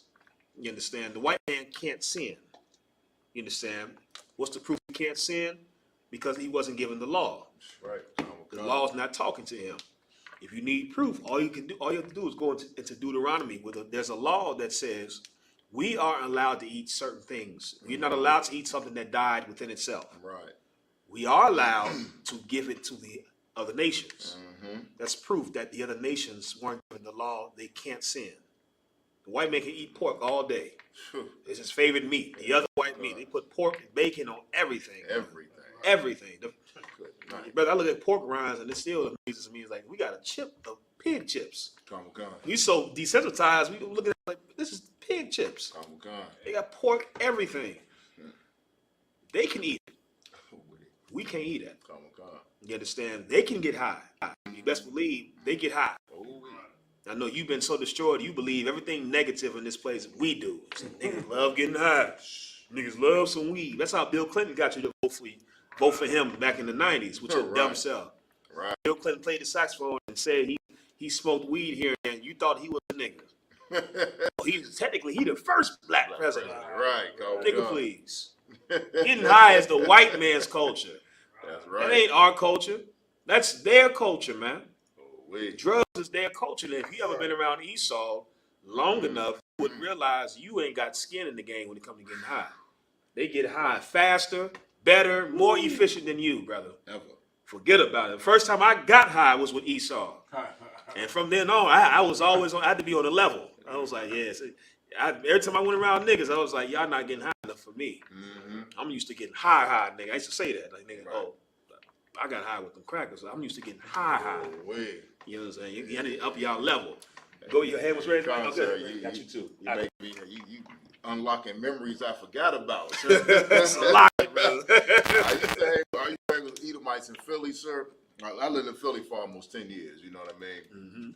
And these Edomites I was hanging with, they were club promoters. And in one night, in one single day, well, me and my brother went over there. We smoked weed, we drank beer, we drank strong liquor, then we went out.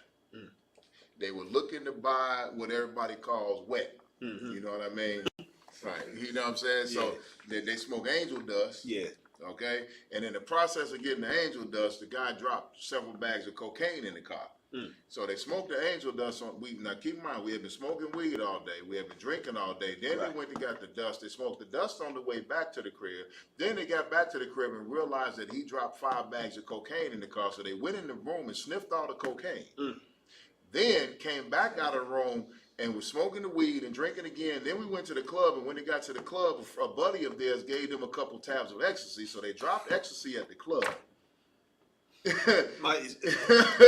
That's your experience. I've had similar experiences. I ain't gonna go into it because I was part of it. You understand? I'm trying to tell you, getting high is not our culture out here. Sir. And the reasons why we get high is not the same. You get high because you live in hell. And you're constantly trying to escape your conditions, your reality.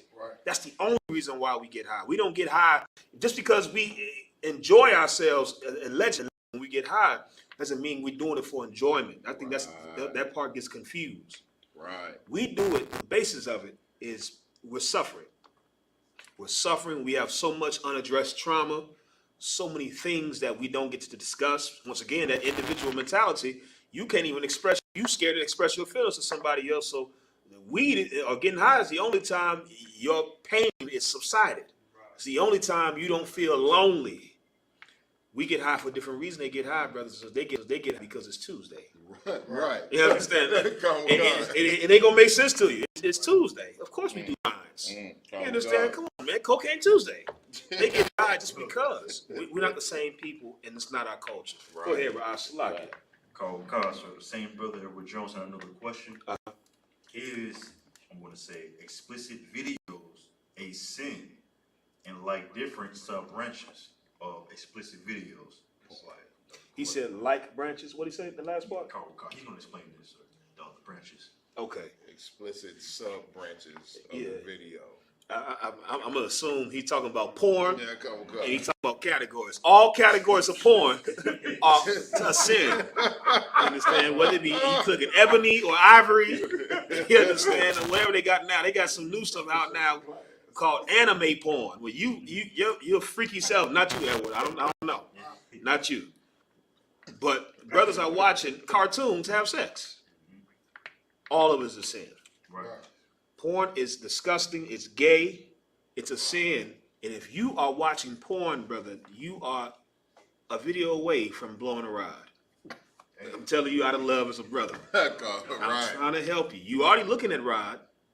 You already looking at it. Fascinated. And you're fascinated by it. You understand? Your body's reacting to nothing. You can't. Here's the thing: you watching that porn, and it's a man and woman on that screen. Who's your body reacting to? Right. Damn. What's really getting you off? Right. I mean, porn it destroys you, and it's the reason why many of you brothers are into white women. You look at brothers into white women; they into white women because porn. They have desensitized themselves so much that now they're attracted to something that really you shouldn't even be attracted to.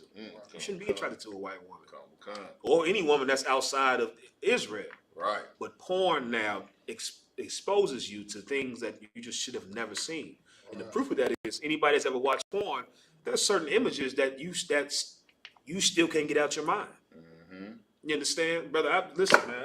I pray every day the Lord can get pinky out my mind, brother. You understand? Not every day. You understand? But listen, it's certain things, brother, that you just should never consume. And it's a constant fight now to get those things out your mind. Don't watch porn. Don't watch porn. And what it does is it creates unrealistic expectations when you're with a real woman. That's right. A lot of you can't even perform when you're with a real woman. Right. You're such a failure and inept when you get with flesh and blood woman. You understand? When you get behind some real tail because you so desensitized and you done abuse yourself so much that nothing gets you off. You got to be extreme. You understand? It's the gateway to all sexual deviancy. That's right. All deviancy. Child molesters start off by watching porn. They don't. You don't just wake up one day and you attracted to kids. That is, I don't know if y'all know. They just don't happen like that. Go ahead, brother. Sir, if I may, when I was a kid, this was about 100 years ago. But, I remember how me and my little brother and my little friends, they had the film projector. Yeah. And there was no black people in porn. Right. I remember back in the 60s and 70s. Exactly. And I was like, what a black woman at? Yeah. No, you got to go get one of them down the street or something like that. Right. But as far as that porn industry was dominated by Esau. Oh yeah, that's their culture. And like you said, even though we see black faces in it, that's their culture, and that's why once again, brothers, that's the point.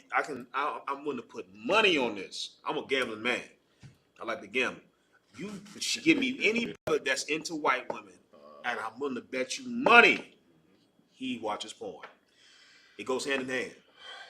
Any child molester, anybody that's attracted to children, I'm willing to bet money they watch porn.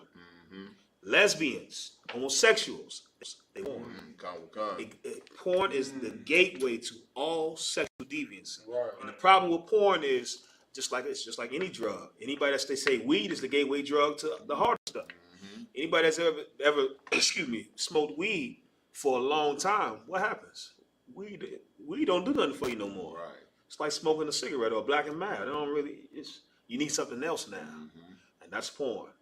After a while, brother, that regular, what you think is regular porn, is not doing it no more. Now you clicking categories, the subgroups you talking about. What do you got? Like that's what's happening. Now you clicking categories that's you don't want people to know. And now you're hiding your browser because you don't want people to know you're watching two horses. Right. You understand? You into all type of nastiness now.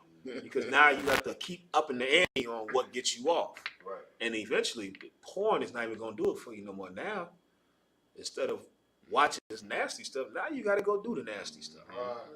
Let me go see what that's like. The porn is the gateway to all sexual deviancy. It's a sin. Sisters, brothers, do not watch porn. You destroy yourself internally. Right. You understand? They did studies on it. The white man understands this. They did studies on it. Go ahead, Raj. What do you got? Carl, here's other part to his question. When I say sub-branches, I mean like how on social media, when you have women twerking or women naked, is that a sin to watch that? It's a sin to watch them naked. It's not a sin to watch them twerk necessarily. As a brother that understands the spiritual nature of things, scroll past those videos. Come. That's how everything starts small. Nothing usually really starts off the deep end. You understand? You go into a pool, you walk into the deep end. The water at your toes. You understand? And after that, once it's not cold no more, you keep walking, and the water rises, and you get acclimated to it. And then next thing you know, you drowning. You understand? Everything starts small. Avoid those things, but those things, they call them thirst traps for a reason, man. You understand? Don't be so effing thirsty. You never seen a woman with a big booty before? Like, come on, man. Don't be so green. You understand? Right. There's so many sisters out here, there's beautiful sisters, you understand, that you can actually be with the right way and keep, like the Lord said. But instead, you so fascinated by microwave food, but you can't wait for the food that's good food. You understand? You want fast food. You understand? Fast food not good for you. You understand? Go ahead, my guy. Would this be a precept, sir? Go ahead. The book of James, chapter 1, and verse, I'm going to start at 14. Okay. But every man is tempted when he is drawn away of his own lust and enticed. Verse 15. Then when lust hath conceived, it bringeth forth sin. And sin, when it is finished, bringeth forth death. Verse 16. Do not err, my beloved brethren. I love that scripture. It's giving you the progression of how it happens. You understand? It starts off as lust. You understand? You can fight that. Right.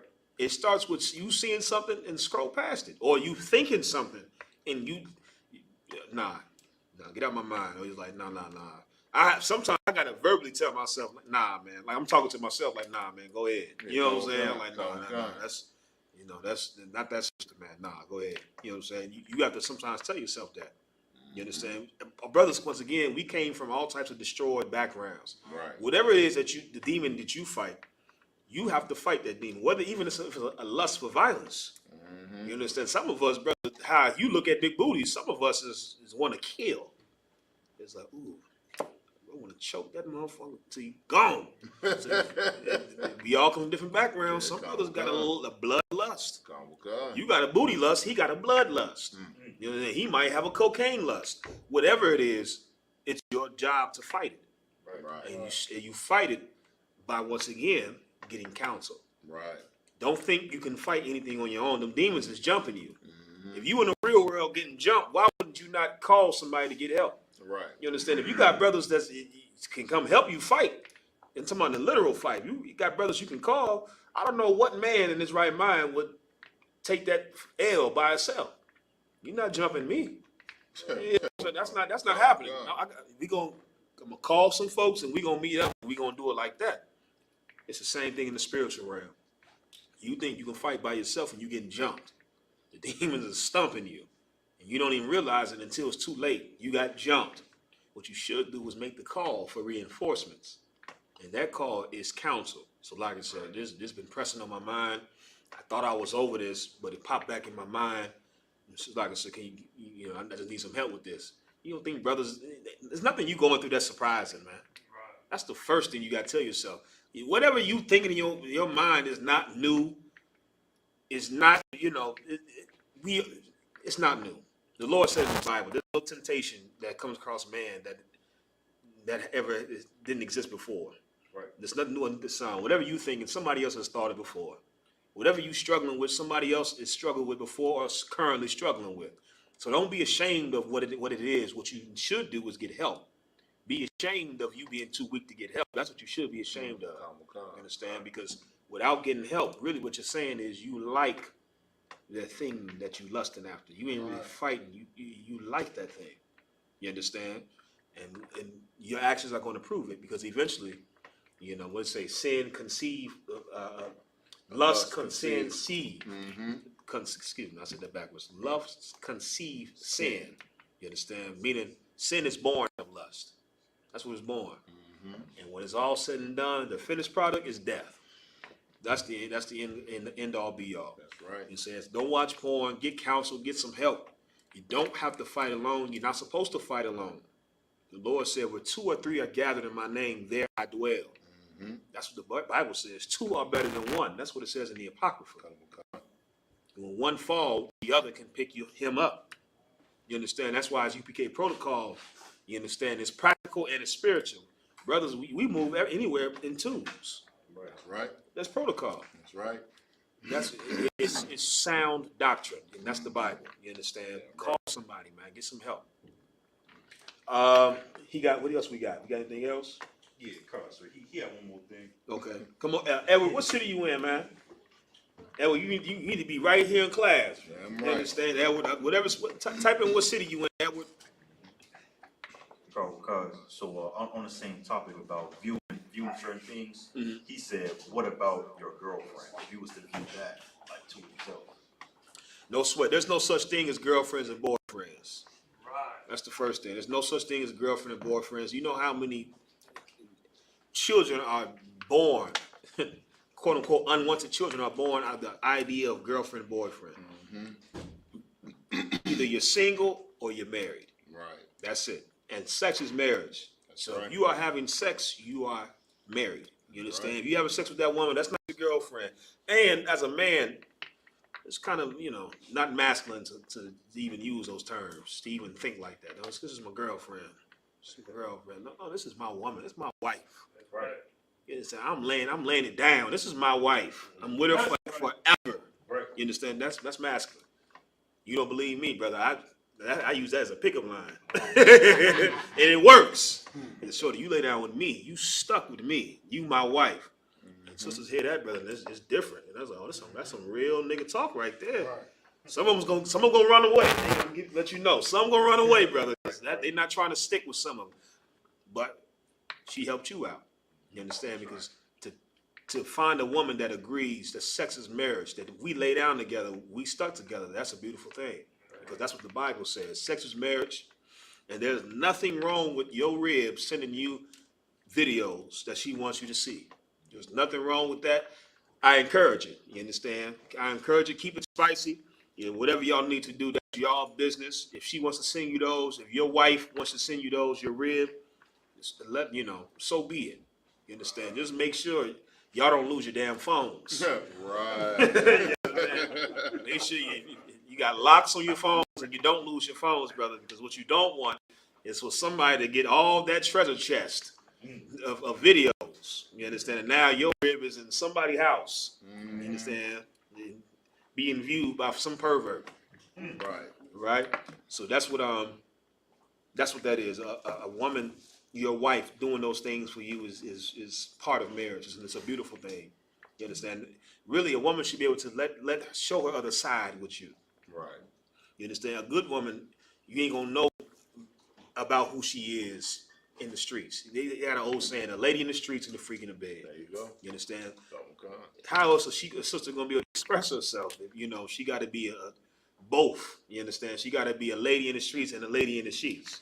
You understand, brother? Be that release for the sister. Right. I don't know if y'all know sisters are freakier than men. You know what I'm saying? They need it more than men. Yeah, I'm just talking to you as a brother. That's just the truth. You understand? Sisters need it more than men. You got to be able to be there to give the sisters a release. Give her due benevolence, like the Bible says, her due kindness. That's right. You understand? And part of those things is the videos and all those good things and stuff like that. You understand? What else we got, Raj? That's it right now, sir. No sweat. So now let's get into this election. The election and the Olympics. You understand? If you haven't done so online, make sure you like and share the stream. If you haven't done so, like and share the stream. Hit that like button. It don't take nothing from you to hit a thumbs up. You understand? If you've been watching for longer than 3 minutes, you owe a like. You understand? Because in this age of short attention spans, anybody that can keep your attention for that long deserves the like, at the least. Right. I like stuff that I don't look at the page, but I was like, damn, I watched the whole video. You know what I mean? I like it just off of GP. Yeah, I'll take another one. You can leave that one right here. The water. Fresh water over there. That water over there. Which one? That's good water. Yeah. Oh, yeah. Hell yeah. That's my cup right here. The water body, man. Right? So let's get this election. First, let me start by asking, has anybody ever noticed that the election and the Olympics are always held the same years. Every 4 years, the same year. That's heavy. Anybody ever notice that? I never noticed that other one. Okay. Anybody else ever notice that the presidents, when they run for president, it's a race, it's a run for president. The water. Their campaign is a run or a race. Anybody ever peep that? Like, why are they running for president? Right. Anybody ever notice even the word campaign? Anybody know what that word campaign means in history? You gotta kind of be familiar with history. Mayad? So like you said, campaign was a war action, or like is a military term. Yes. That describes a campaign actually describes a battle. Yes. On the battlefield. That's The correct. Two armies are clashing against each other to seek victory. That's correct. That's what a campaign is. Most notably, the Romans were famous for their campaigns. You understand? There's certain terminology that's used to describe the election because the election is directly intertwined with the Olympics. And they come from the same people. First, let's break down this Olympics. You got the article I sent you, Mighty Man. If you could read that, Raj. Let me make sure I sent you the right one. Hold up. Yeah, you go ahead and read that. Wait, I just read the definition, so if I'm good. Yeah, go ahead, read that definition. Definition of the word campaign: a series of military operations intended to achieve a particular objective, confined to a particular area, or involving a specified type of fighting. Right. That's heavy. Specified type of fighting. Now, this is important. This is the reason why we're going into all this. You understand? Because it all ties in together. Raj, read what you got, Baba Bashar. Kawakad, religion and ritual. Unlike the modern Olympics. Hold on, read that title again. Kawakad, religion and ritual. Religion and rituals. See, a lot of you do things today thinking it's entertainment. Right. Thinking it's fun or thinking it's just, exercise. You do a lot of things that you don't realize are tied to rituals and religions. The Olympics being chief of those things. You understand? We're going to prove it to you. Keep reading if you could. Kawakad. Unlike the modern Olympics, the ancient games were inextricably linked with religion. For one, they took place in the sanctuary of Zeus at Olympia. Stop right there. Now, this where the article is wrong because it tries to separate the ancient from the modern. It said, unlike the modern games, the ancient ones were associated with religion. The modern Olympics are no different than the ancient ones. Right. Outside of just certain variations, certain differences that they made, it's the same thing. And the rituals they do prove it's the same thing. We're going to get it, right? So it talks about how the ancient Olympics, it was a ritual religious practice. Like this has nothing to do with who's the fastest. I know because your life is sports. Right. And dribbling a damn ball. Right. And running and who's lifting weights. Your life is just being a dumb jock. You think this is about sports and trophies and medals. This is deeper than that. You understand? The Olympics is a religious ritual. Keep reading. Kawakad, providing a religious setting for the Olympics. Right. So they had this Olympics in Olympia, in Greece. The Olympics come from the Greek people, the Grecians. And they had it in Olympia. Olympia was named after, anybody know? Would that be the Olympus? So Greek goddess or something. That's right, Mount Olympus, the tallest mountain in Greece. That the Greeks believed that the gods, their pantheon of gods, lived there. Greeks, once again, the Esau has a tall imagination. Right. So some of the things I'm about to describe, they're not true. It's just what they believe. Right. The Greeks believed that on the top of their tallest mountain, Mount Olympus, is where their gods live. They call them the pantheon of gods: Zeus, Hera, Athena, Apollo, Mars. Mars and Apollo are the same. Hercules, the water. You understand? That's where Mount Olympus is where their gods live, home of their gods. Olympia, Greece, is a city that was named after the birthplace or the dwelling place of their gods. And so that's why it's called the Olympics today. The Olympics is named after Olympia. You understand? Olympia is named after Mount Olympus. Stop the water, mighty man. Keep reading. The ancient Olympics took place in a large context of festival honoring Zeus. And there were many points during the games when spectators and athletes alike were reminded that an act like as entertaining as the Olympics were, and they're still entertaining, brother. You know, I watch them. Not all of them. I just like to watch the sisters run. That's me. It's a lot. You know, I like to watch the track. You know, they said again, Shikari, brother. Forget about it. That little ghetto thing. You know, so she become Shiva. I was a Kazakh. I like my sister just like that. Project chick, just like Shikari. She fast too, but them sisters, brother. I love watching the sisters race. You know, what I'm saying, it's entertaining. You know, even the brothers racing. It's entertaining to watch. You know, these people who dedicated their lives to mastering something. And then to see the best of the best on display is entertaining. You understand? It has great entertainment value. What this is saying here is, as entertaining as it may be, keep reading. There were more than just entertainment. Keep reading. Features of the games, such as ritual processions, sacrifice, and oath making, were all important threads connecting the spectacle of the Olympics to the region of the festival. Right. The Olympics was a religious festival. The exercise part was a part of that festival. It wasn't like how the Olympics today is. It's still the same thing, but the focus has been pushed on the sports when really there's a reason why if you watch the opening ceremonies, the whole a torch being lit, that's being lit into the goddess Hestia. You understand? Like all the things that they do today have religious connotations to it.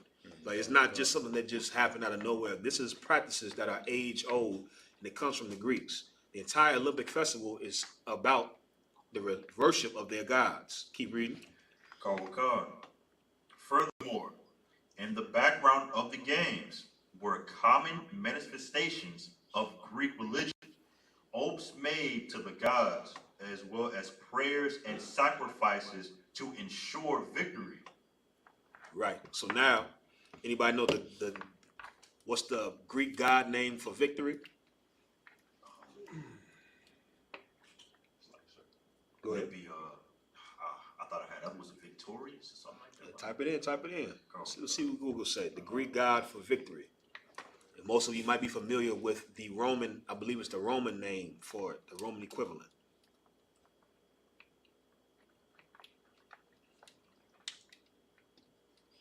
The Greek god of victory. Go ahead, Ash. So like, so is it Nike? Nike. That's where that comes from. You understand? That's what the swoosh is. You understand? That comes from the whole. Once again, there's the Esau. They idolize everything. They turn everything to gods. Right. And so they had a god that literally they prayed to win. Nike is the god they prayed to ensure victory.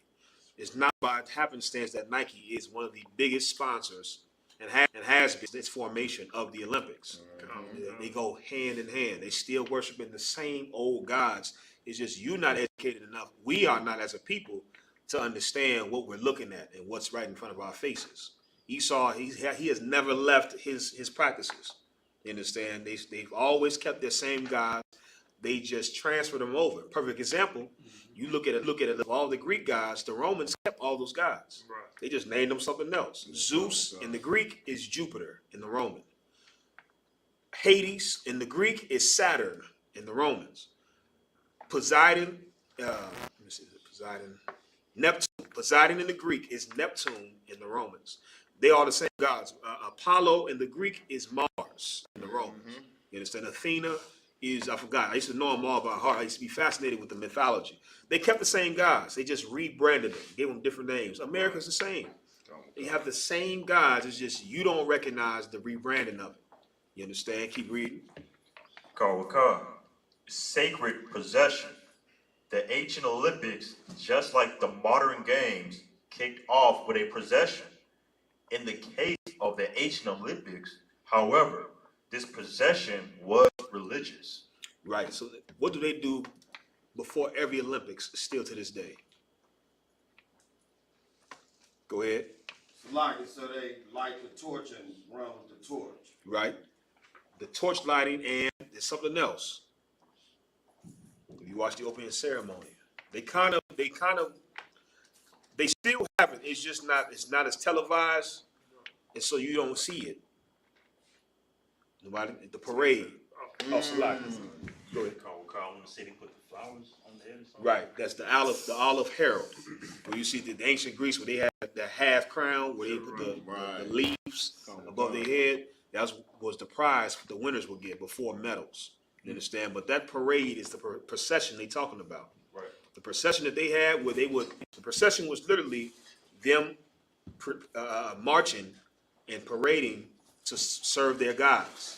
And that parade, that whole entire opening ceremony in the Olympics is paying homage to what the Olympics really is. That's why when you watch the Olympics, a lot of stuff in the opening ceremony, you're like, what the hell does that have to do with sports? Right. What is all this symbolism and all that? Everybody can see it. You don't understand it. You think it's supposed to be separate. It's like, what this got to do with sports? You don't understand. That has everything to do with this. Right. This is what this is all about. You understand that from the torch lighting to the parade, to processions, all of it. You understand? Keep reading.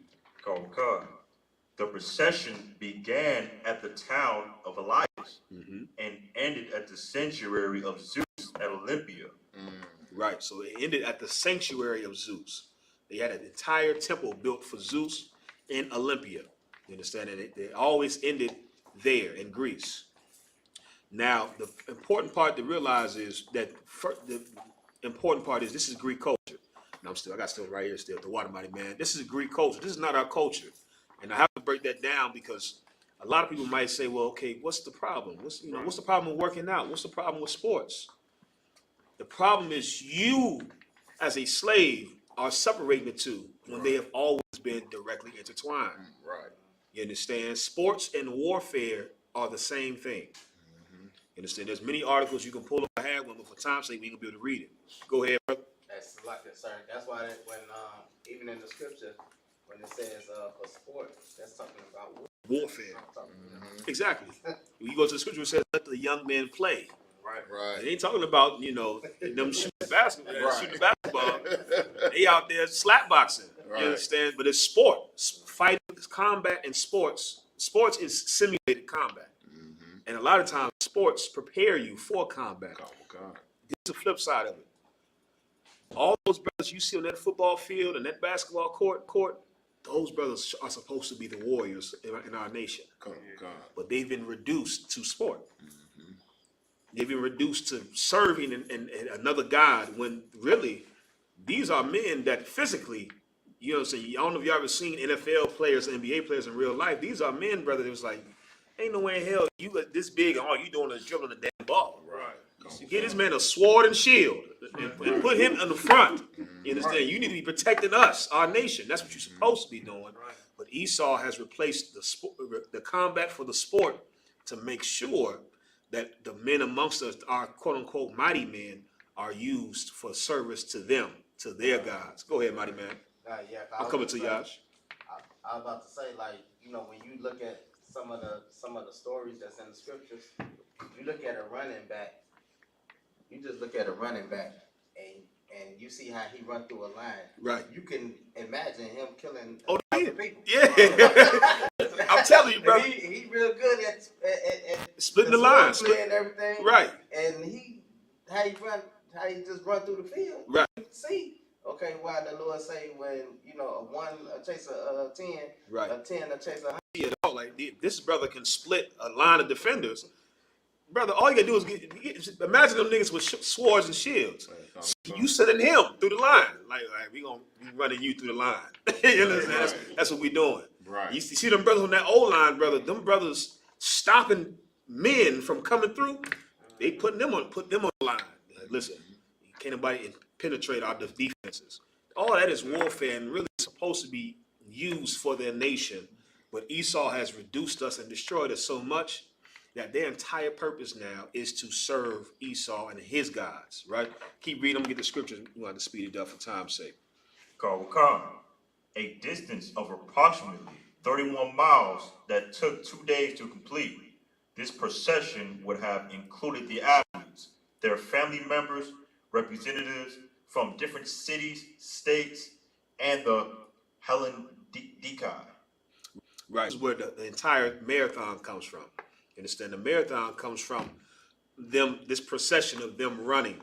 It also comes from the history of when the Greeks were fighting the Persians. There was a man, I forgot his name, I just know his name by heart. He ran from the bay, the beach where he seen the Persian ships, and he ran all the way into town. And that town is why you call a long distance a marathon. You understand? It comes from him running to get the information that the Persians are coming to attack. Right. You understand? So a lot of the things that even your measurements, you understand, you're even a mile, that comes from the Greeks. A lot of our measurements and standards on things today comes from the Greeks or the Romans. You understand? Keep reading. The judges and the referees of the game. A stop was made at the fountain of Pieria in order to sacrifice a boar, right, whose blood was sprinkled over the Hellendikai before they cleansed themselves in the sacred spring. Right. This is talking about some of these rituals that they did. They would sacrifice animals and sprinkle themselves with blood. You gotta remember, the Greeks, brother, they didn't work out with clothes. The word gymnasium is literally a Greek word that means naked place. And that's why when you look at all the artifacts of the Greeks working out, it's all men that's naked. They butterball naked because that's Greek culture. They were out there playing these sports naked. Their culture is inherently homosexual. Right. You understand? And that's why that you got the style of wrestling is called Greco-Roman. You understand? Because that's what they did. They would wrestle with grown men sweating and naked together. And in their mind, this is competition. When for them, it's the worship of a god. Go ahead, Ash. Salaki, I want quick. What you made me think about something that's so heavy because even when basketball first started here in the 1950s, you know, they shorts. had them super short shorts. When brothers started coming in the league, you know, they said, "Oh, we got to bring these shorts down a little bit." Just Right. the spirit of having them the Daisy Dukes on, they Yeah, were rocking with it. exactly. You know what I'm saying? Another thing, a lot of brothers, because we're so desensitized, them brothers that run track, I don't know if y'all know, you just as fast with long shorts than the short shorts. Right. If you fast, you're fast. Right. The idea that now you got to be half naked. Look at all the Olympic sports. Gymnasts don't have to wear them uniforms going up they crack to do flips. You don't have to wear that to flip. I see niggas in the hood backflip in Timbs and Jabos. You understand? With Pelly jackets on. You mean tell me you got to be half naked to flip better? You got to wear tights as a grown man on the football field. All that is Esau trying to hold on to his culture. You understand? They understand it's not socially acceptable now for just to have athletes butt ball naked because of us being around them. We have civilized them a lot more. Right. So you know they're not in the peak of their culture. When it was just them, they land. Oh, they work out naked. Right. And that's why when you go to a lot of those nude beaches, a lot of them European places, you'll find nude beaches because that's their culture. The bath houses, the gym. You going to the gym, brother. That's why I don't like going to public gyms. There's always some devil that's in there butt naked. Right. It's like, why are you in the locker room butterball naked? What's wrong with you? Right. It's men here. Right. That's who they are. They're cavemen. They're beasts and they're inherently homosexual. You understand? Keep reading. The Olympic oath. And ancient Olympic athletes had to swear an oath just like modern ones. And so they, Hellendikai, like on the first day of the games, the athletes, trainers, and judges assembled at the altar of Zeus, Heracles. There, the priest of Zeus sacrificed another boar, over which the athletes and trainers testified that they had completed the requirement for 10 months of training before the games. and that they would not cheat or cause a scandal during the games. Right. So this goes into a little bit more of the culture. When you read, it talks about even the dates. There's a reason why the Olympics are always held in what months? Anybody you gotta be familiar with the Olympics. The winter months, but they have the Winter Olympics and the Summer Olympics in June and July. Well, don't count the winter ones. That happened. That's new. Okay. The Winter Olympics came about in 1994. Mm-hmm. Before that, there was no such thing as a winter. They did that because white people couldn't compete in the regular sports, so they had to give white people a whole other section to try to compete in sports like skiing and snowboarding, where clearly we don't have money to teach to go to the mountains with snow. Right. So that all the Winter Olympics was made to give white people a chance to win medals, because of course we dominated the regular Olympics, the summer. Right. You look at the United States has the most medals out of any nation and the most gold medals. Anybody know what event has the most gold medals for the United States? I'm just going to take a stab at it, sir. Like the 100-meter dash and the hurdles, and all the track and field events. Right. They call that athletics. That's the formal name beneath the Olympic Commission. Athletics. The track and field, the shot put, all the track and field events. Black people dominate those. Right. Black people are literally the reason why the United States has the most medals and the most gold medals. And because of that, in 1994. You can't have a country that, is racist and you believe these niggas are inferior, and we the reason why y'all keep winning. Right. They created the Winter Olympics, and that's why now they have a separation. But the what did I just ask? What month? The water. The Olympics are held usually in August or September, and that's on purpose.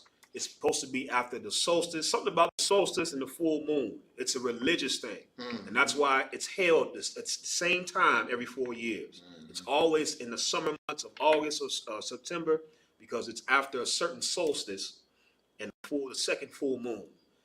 Everything is religious. It has nothing to do with nothing being random or coincidence. Oh, it's just the summertime because it's good weather. No. It's held on this time because of the religious aspect of it. It's all religious, right? So now get me 1 Maccabees chapter 1 and 11. Let me get a couple of these scriptures and we get up out of here. What's some good food we can get when we get up out of here, Akim? I'm trying to get some good food. Brought some food right over there, sir. Give some guy over here. Most High Christ. Go ahead. So if I could, and you haven't watched a lot of Captain Cesaria shows, but if you come to town, he's like, man, Captain Malcolm, he always make sure that brothers, man, when they come to town, that we hook them up, you know what I'm saying? So we got to love that. I don't even know why I asked. I feel bad because I already know we'll be taken care of. You know what I'm saying? Chicago holds it down. You understand? And Salaki, this is my opinion. Chicago has probably some of the best food in the nation. That's a fact. That's a fact. That's a fact. I know a lot of people are like, all right, I'm done watching. I'm turning this nigga off. Where's Jesus? Where's Jesus in all of this? We gonna listen. You understand? It's a beautiful thing to see that we can go to different cities and there's no beef. You understand? I can go to Houston, brother, and I'm taken care of. I can go to Atlanta, I'm taken care of. I can come to Chicago, I'm taken care of. You can go all over, and wherever there's a UPK, you got family. You understand? I ain't saying that just to be to sound good. I'm talking about there's brothers that open their house and let you stay in their house while you're here and feed you and make sure you're safe. You can't get this nowhere else, man. That's right. You can't get this nowhere else. I'm telling you, I didn't search for other brotherhoods. I joined Esau's military. Right. I was in law enforcement. I searched for brotherhoods, all type of organizations. It doesn't exist anywhere but here. Right. Straight up. Right. Real authentic brotherhood. That's right. And you ain't got to worry about nobody being gay around you, too. That's another thing. Right. Yeah, that's a problem. That's a problem with all them other brotherhoods. You know what I'm saying? Yikes. Good night. That's the Olympics, too. That whole Olympics commission is the whole vibe of it. That's why you have Olympic Village. Because all the men live together naked. They're just all homosexual. All the athletes. They don't. Our culture is not their culture. Let's read the first Maccabees. You said 1 and 11, if you could. It's the book of 1 Maccabees, chapter 1 and verse 11. In those days went there out of Israel wicked men who persuaded many, saying, let us go and make a covenant with the heathen that are round about us. Right. in those days, this is talking about when Israel was underneath the Greek captivity. You understand? That's what the whole Feast of Dedication is. You read about those brothers, the Judas Maccabees. You understand? Those brothers were men. They weren't on some damn field running the football and sports. They used their physical prowess to fight against the Greeks, to fight for the Lord, to fight for their nation. And those brothers were fighting against the Greeks, and they won. And that's why we have Hanukkah, the Feast of Dedication. That's right. During this time period, we were underneath the Greek captivity. And what the Greeks were doing is they made it unlawful for us to profess to be Jews. Right. This is history. You understand? They made it. We couldn't observe the Sabbath service. We couldn't circumcise our children. It's recorded not just in the Bible, but in all the archaeology. You understand? They made it where it was illegal, literally against the law, for us to follow our customs. And in place of it, let's follow their customs. But the way it happened was there were wicked men amongst us. Just like right now, who's getting you to vote? The wicked leaders amongst us. Steve Harvey, Kamala Harris. Megan Thee Stallion, Quavo. Look at all our so-called black leaders. They are persuading you to go against God and to follow the culture of the heathens. You understand? You're gonna see more and more black celebrities telling you to vote. Diddy said 2016, vote or die. Right. Nigga, we dying. Right. Whether we vote or not, we still dying. That was the dumbest thing I ever heard. Yeah, con. But that's what the Bible's saying. What happened, history repeats itself. Right. What was happening in Greece is happening now. There were wicked men amongst us that persuaded the people to follow the customs of the heathen. Keep reading. Make a covenant with the heathen that are round about us. For since we departed from them, we have had much sorrow. Right. This is the problem. A lot of you that's out there, you think you're revolutionary and you think you want to be free when you don't really understand the half of what it takes to be free. Right. It's easy being a slave. Right. And a lot of people our people can't comprehend that. A slave gets fed. A slave gets housing.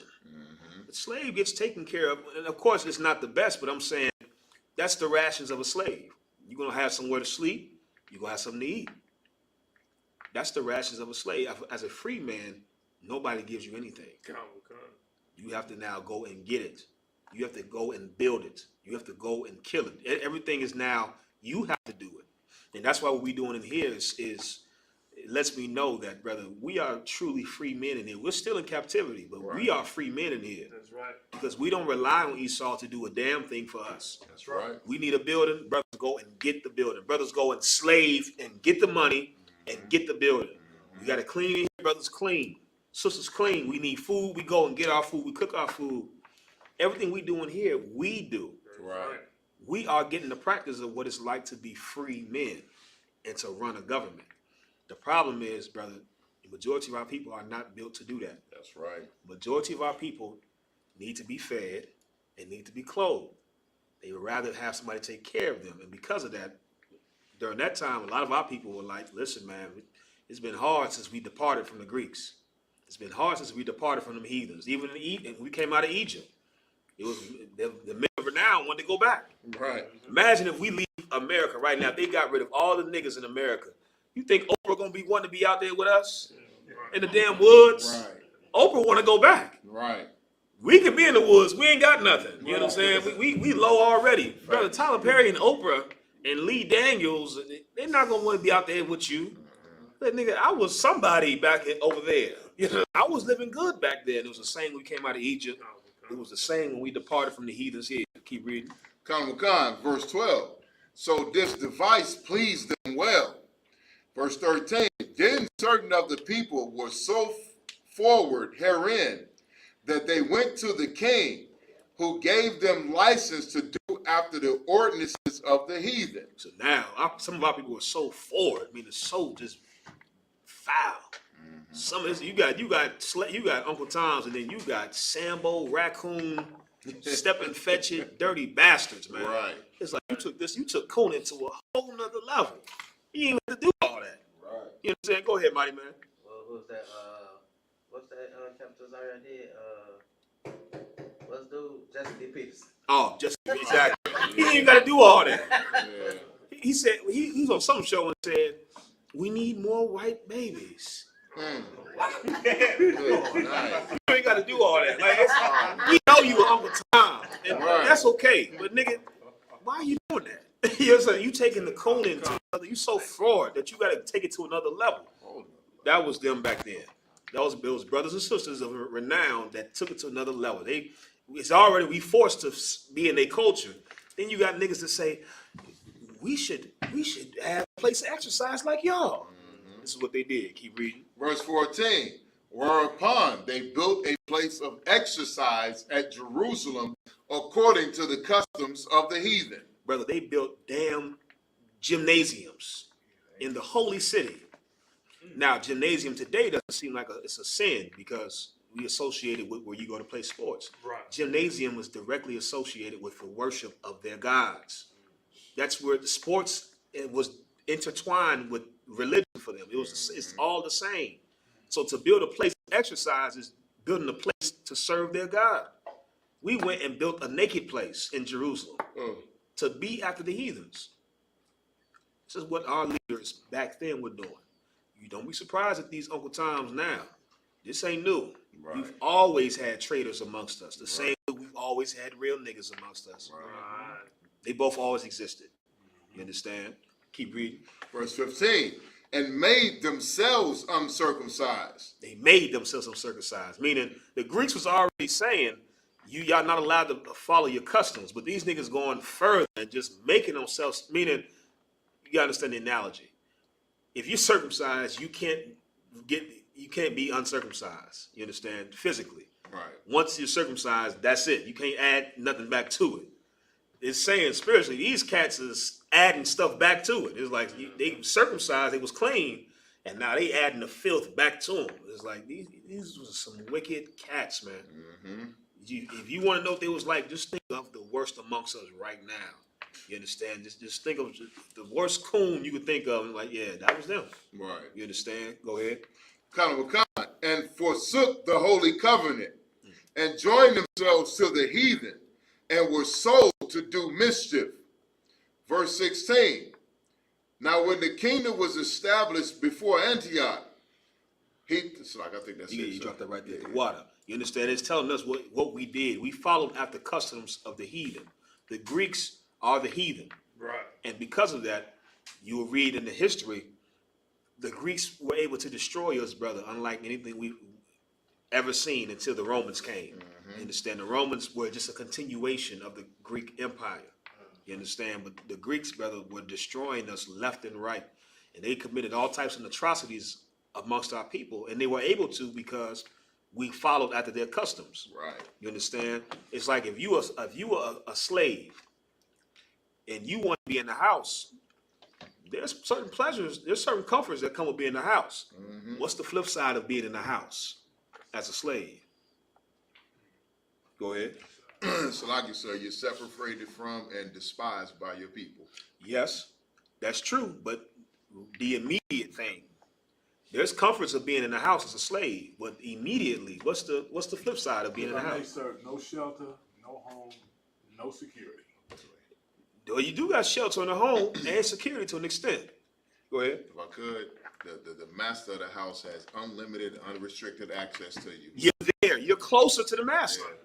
Yeah. You got comfort of being in the house, but now because you're the closest to him, you get the brunt of all the abuse. Right. You're there. Right. And that's why the slaves that they like, the women that they raped, they brought them in the house. Those sisters, you think those sisters wanted to be in the house? Nah, man, because they were the subject to the abuse that sisters in the field wasn't getting. Right. Because they were closer to the master. Right. Mm-hmm. The problem that we don't realize, the more we vote, the more we try to join ourselves to these people, we make ourselves more susceptible to the abuse, to the oppression, to the violence. The key is separation. That's right. The key is separation. It's always been separation. You look at any point in American history, we thrived in America in the 1920s and 10s. Right. That's how you had all your Black Wall Streets, your Rosewoods, your Little Haiti, your Seneca Villages. And you look at how those Black havens were able to flourish and thrive.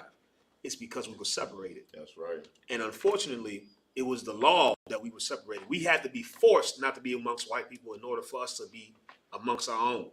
But once we were amongst our own, brother, we flourished, we thrived. All you got to do is look at what has worked for us before. We didn't vote for Black Wall Street. No politician got that for us. We built that brick by brick on our own. Right. Voting is not going to fix our conditions. Separating is the first step.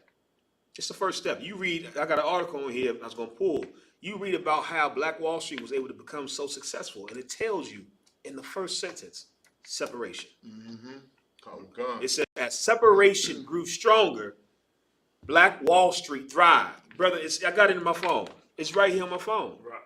And to a Christian, you can't understand how those two are related. Right. You think we got to be closer to white people. We got to participate in the system, and you got to join the system and change it from the inside. And you can't complain if you don't vote. That's not working, man. Right.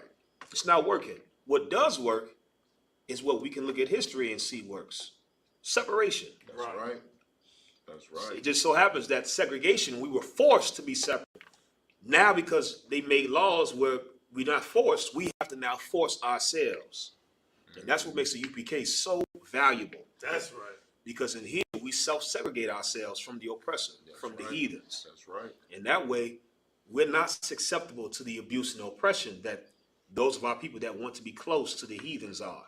You understand? Nobody coming in here and killing none of us like he did in that, like they did in that church in South Carolina. Right. You can't do that to us because we're separating ourselves. And what you're going to witness in these last days, as America crumbles, this is going to be the safe haven. That's right. You brothers got it right. Go ahead, Ash. So like I said, I appreciate what you. Go ahead, mighty man. If I may, this is the book of Second Corinthians, chapter 6 and verse 17. Is this about the race? Something like it, sir. Okay, this is the one I was looking for. Go ahead, mighty man. So like I said, 2 Corinthians chapter 6, verse 17. Wherefore come out from among them, and be ye separate, saith the Lord, and touch not the unclean thing, and I will receive you. That's right. The Lord gave us the blueprint. I don't understand how, for the life of me, how we can think that our understanding and our way will ever be better than the Creator. Right. If you not, I see this. I see this too. People are dumb. I see cats buy cars that the manual tells you it needs premium gas. The manual says it. This car needs premium gas, and a nigga mind because he knows something. Yet see, they just say that just to say that it do good on regular. It can run on regular, nigga, but you are cutting short. It's optimal. It's not running at its optimum of what it could be. Right. Just because we surviving in America doesn't mean that this is life. We're not living. We're surviving. You could see us thrive if we follow the damn manual. That's right. That's right. If we follow the instruction manual, you will see us at our optimum performance. That's right. Separation, the Lord said it. You want to see black men and black women flourish? Separation. God said it. Damn right. Don't vote. You understand? It's not a sin to watch the Olympics. You understand? But just know, they running a race. That's a scripture I was looking for too. I couldn't find it. They running a race that lasts a couple of seconds. You understand? And they glory for a moment. We running a race, brother, where this is gonna be forever. That's right. Where you can pass, you're gonna be passing down your crown, and it's gonna stay in your family. And you're gonna be born back into a family of wealth and power and governance. This is the crown that's worth fighting for. Right. I think I got the scripture you were looking for. Go ahead. This is the book of 1 Corinthians, chapter 9 and verse 24. Know ye not that they which run in a race shall run all? Right. But one receiveth the prize. Right. This is telling you right here, meaning this is saying this is once again, this is in Corinthians. Paul was talking to the school at Corinth because Corinth was a Greco-Roman province. You understand? That's what Paul was talking to the brothers who was among the same culture that existed back then. The Olympics was going on back then. And brothers was fascinated with sports back then. And Paul had to explain to them simple Negroes, listen, man, all that sports and all that, that's cool.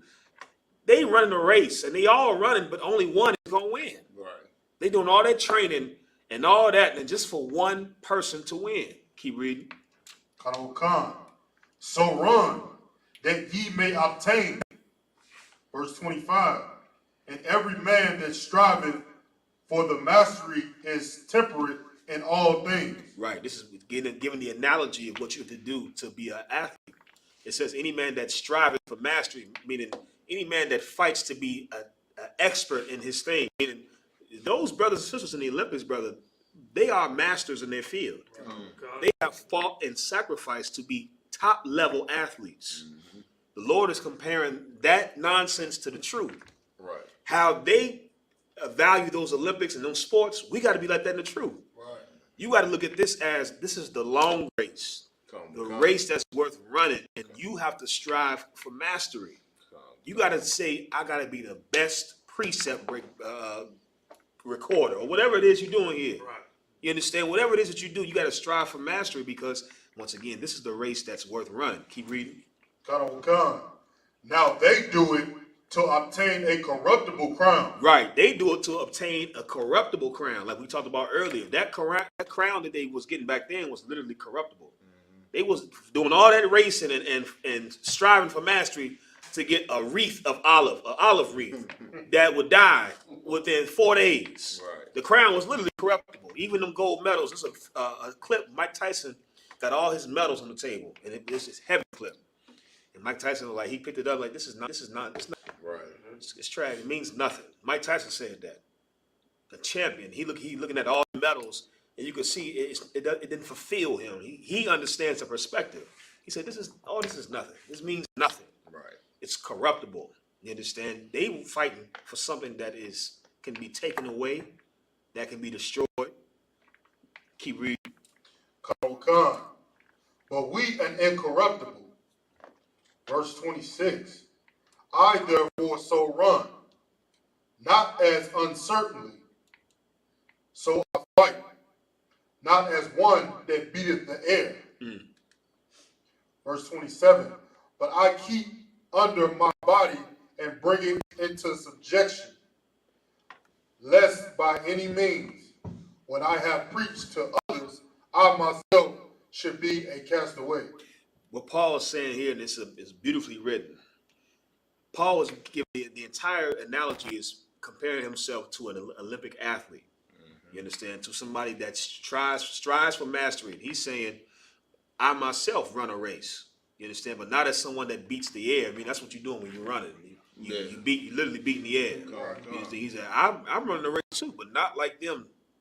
I'm running a race that I have to constantly keep myself underneath subjection, meaning I have to constantly be disciplined the same way an athlete is disciplined. Right. Brother, you got to watch, you got a documentary on Netflix I watched called Sprint. When they showing how these athletes, brother, they can't eat certain things, they can't eat at certain times of the day, they have to bring themselves underneath subjection. That's right. In order to achieve the crown that they're going for.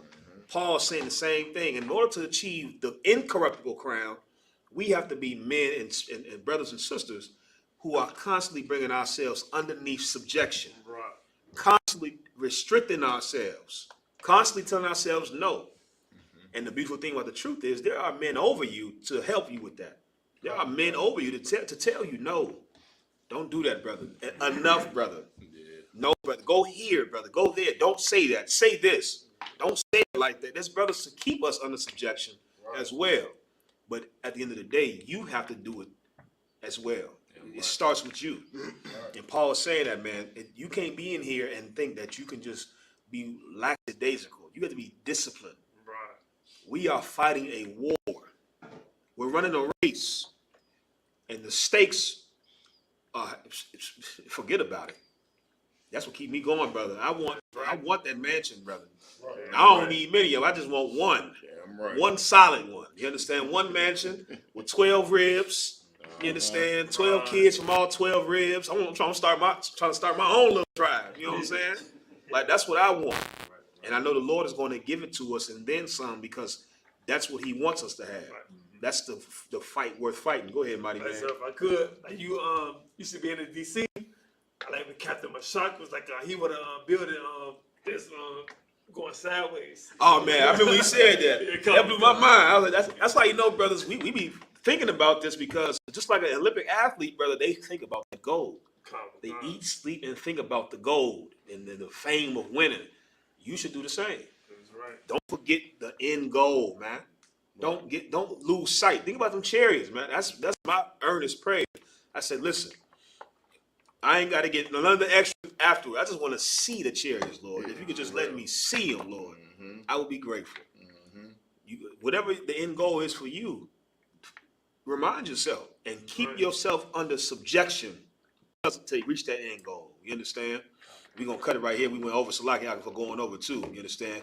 If you haven't done so, make your way to Detroit. We're going to be leaving out early morning to Detroit for the Midwest Fire Weekend. It's going to be off the chain. Commander Junior Yohana going to have his lecture.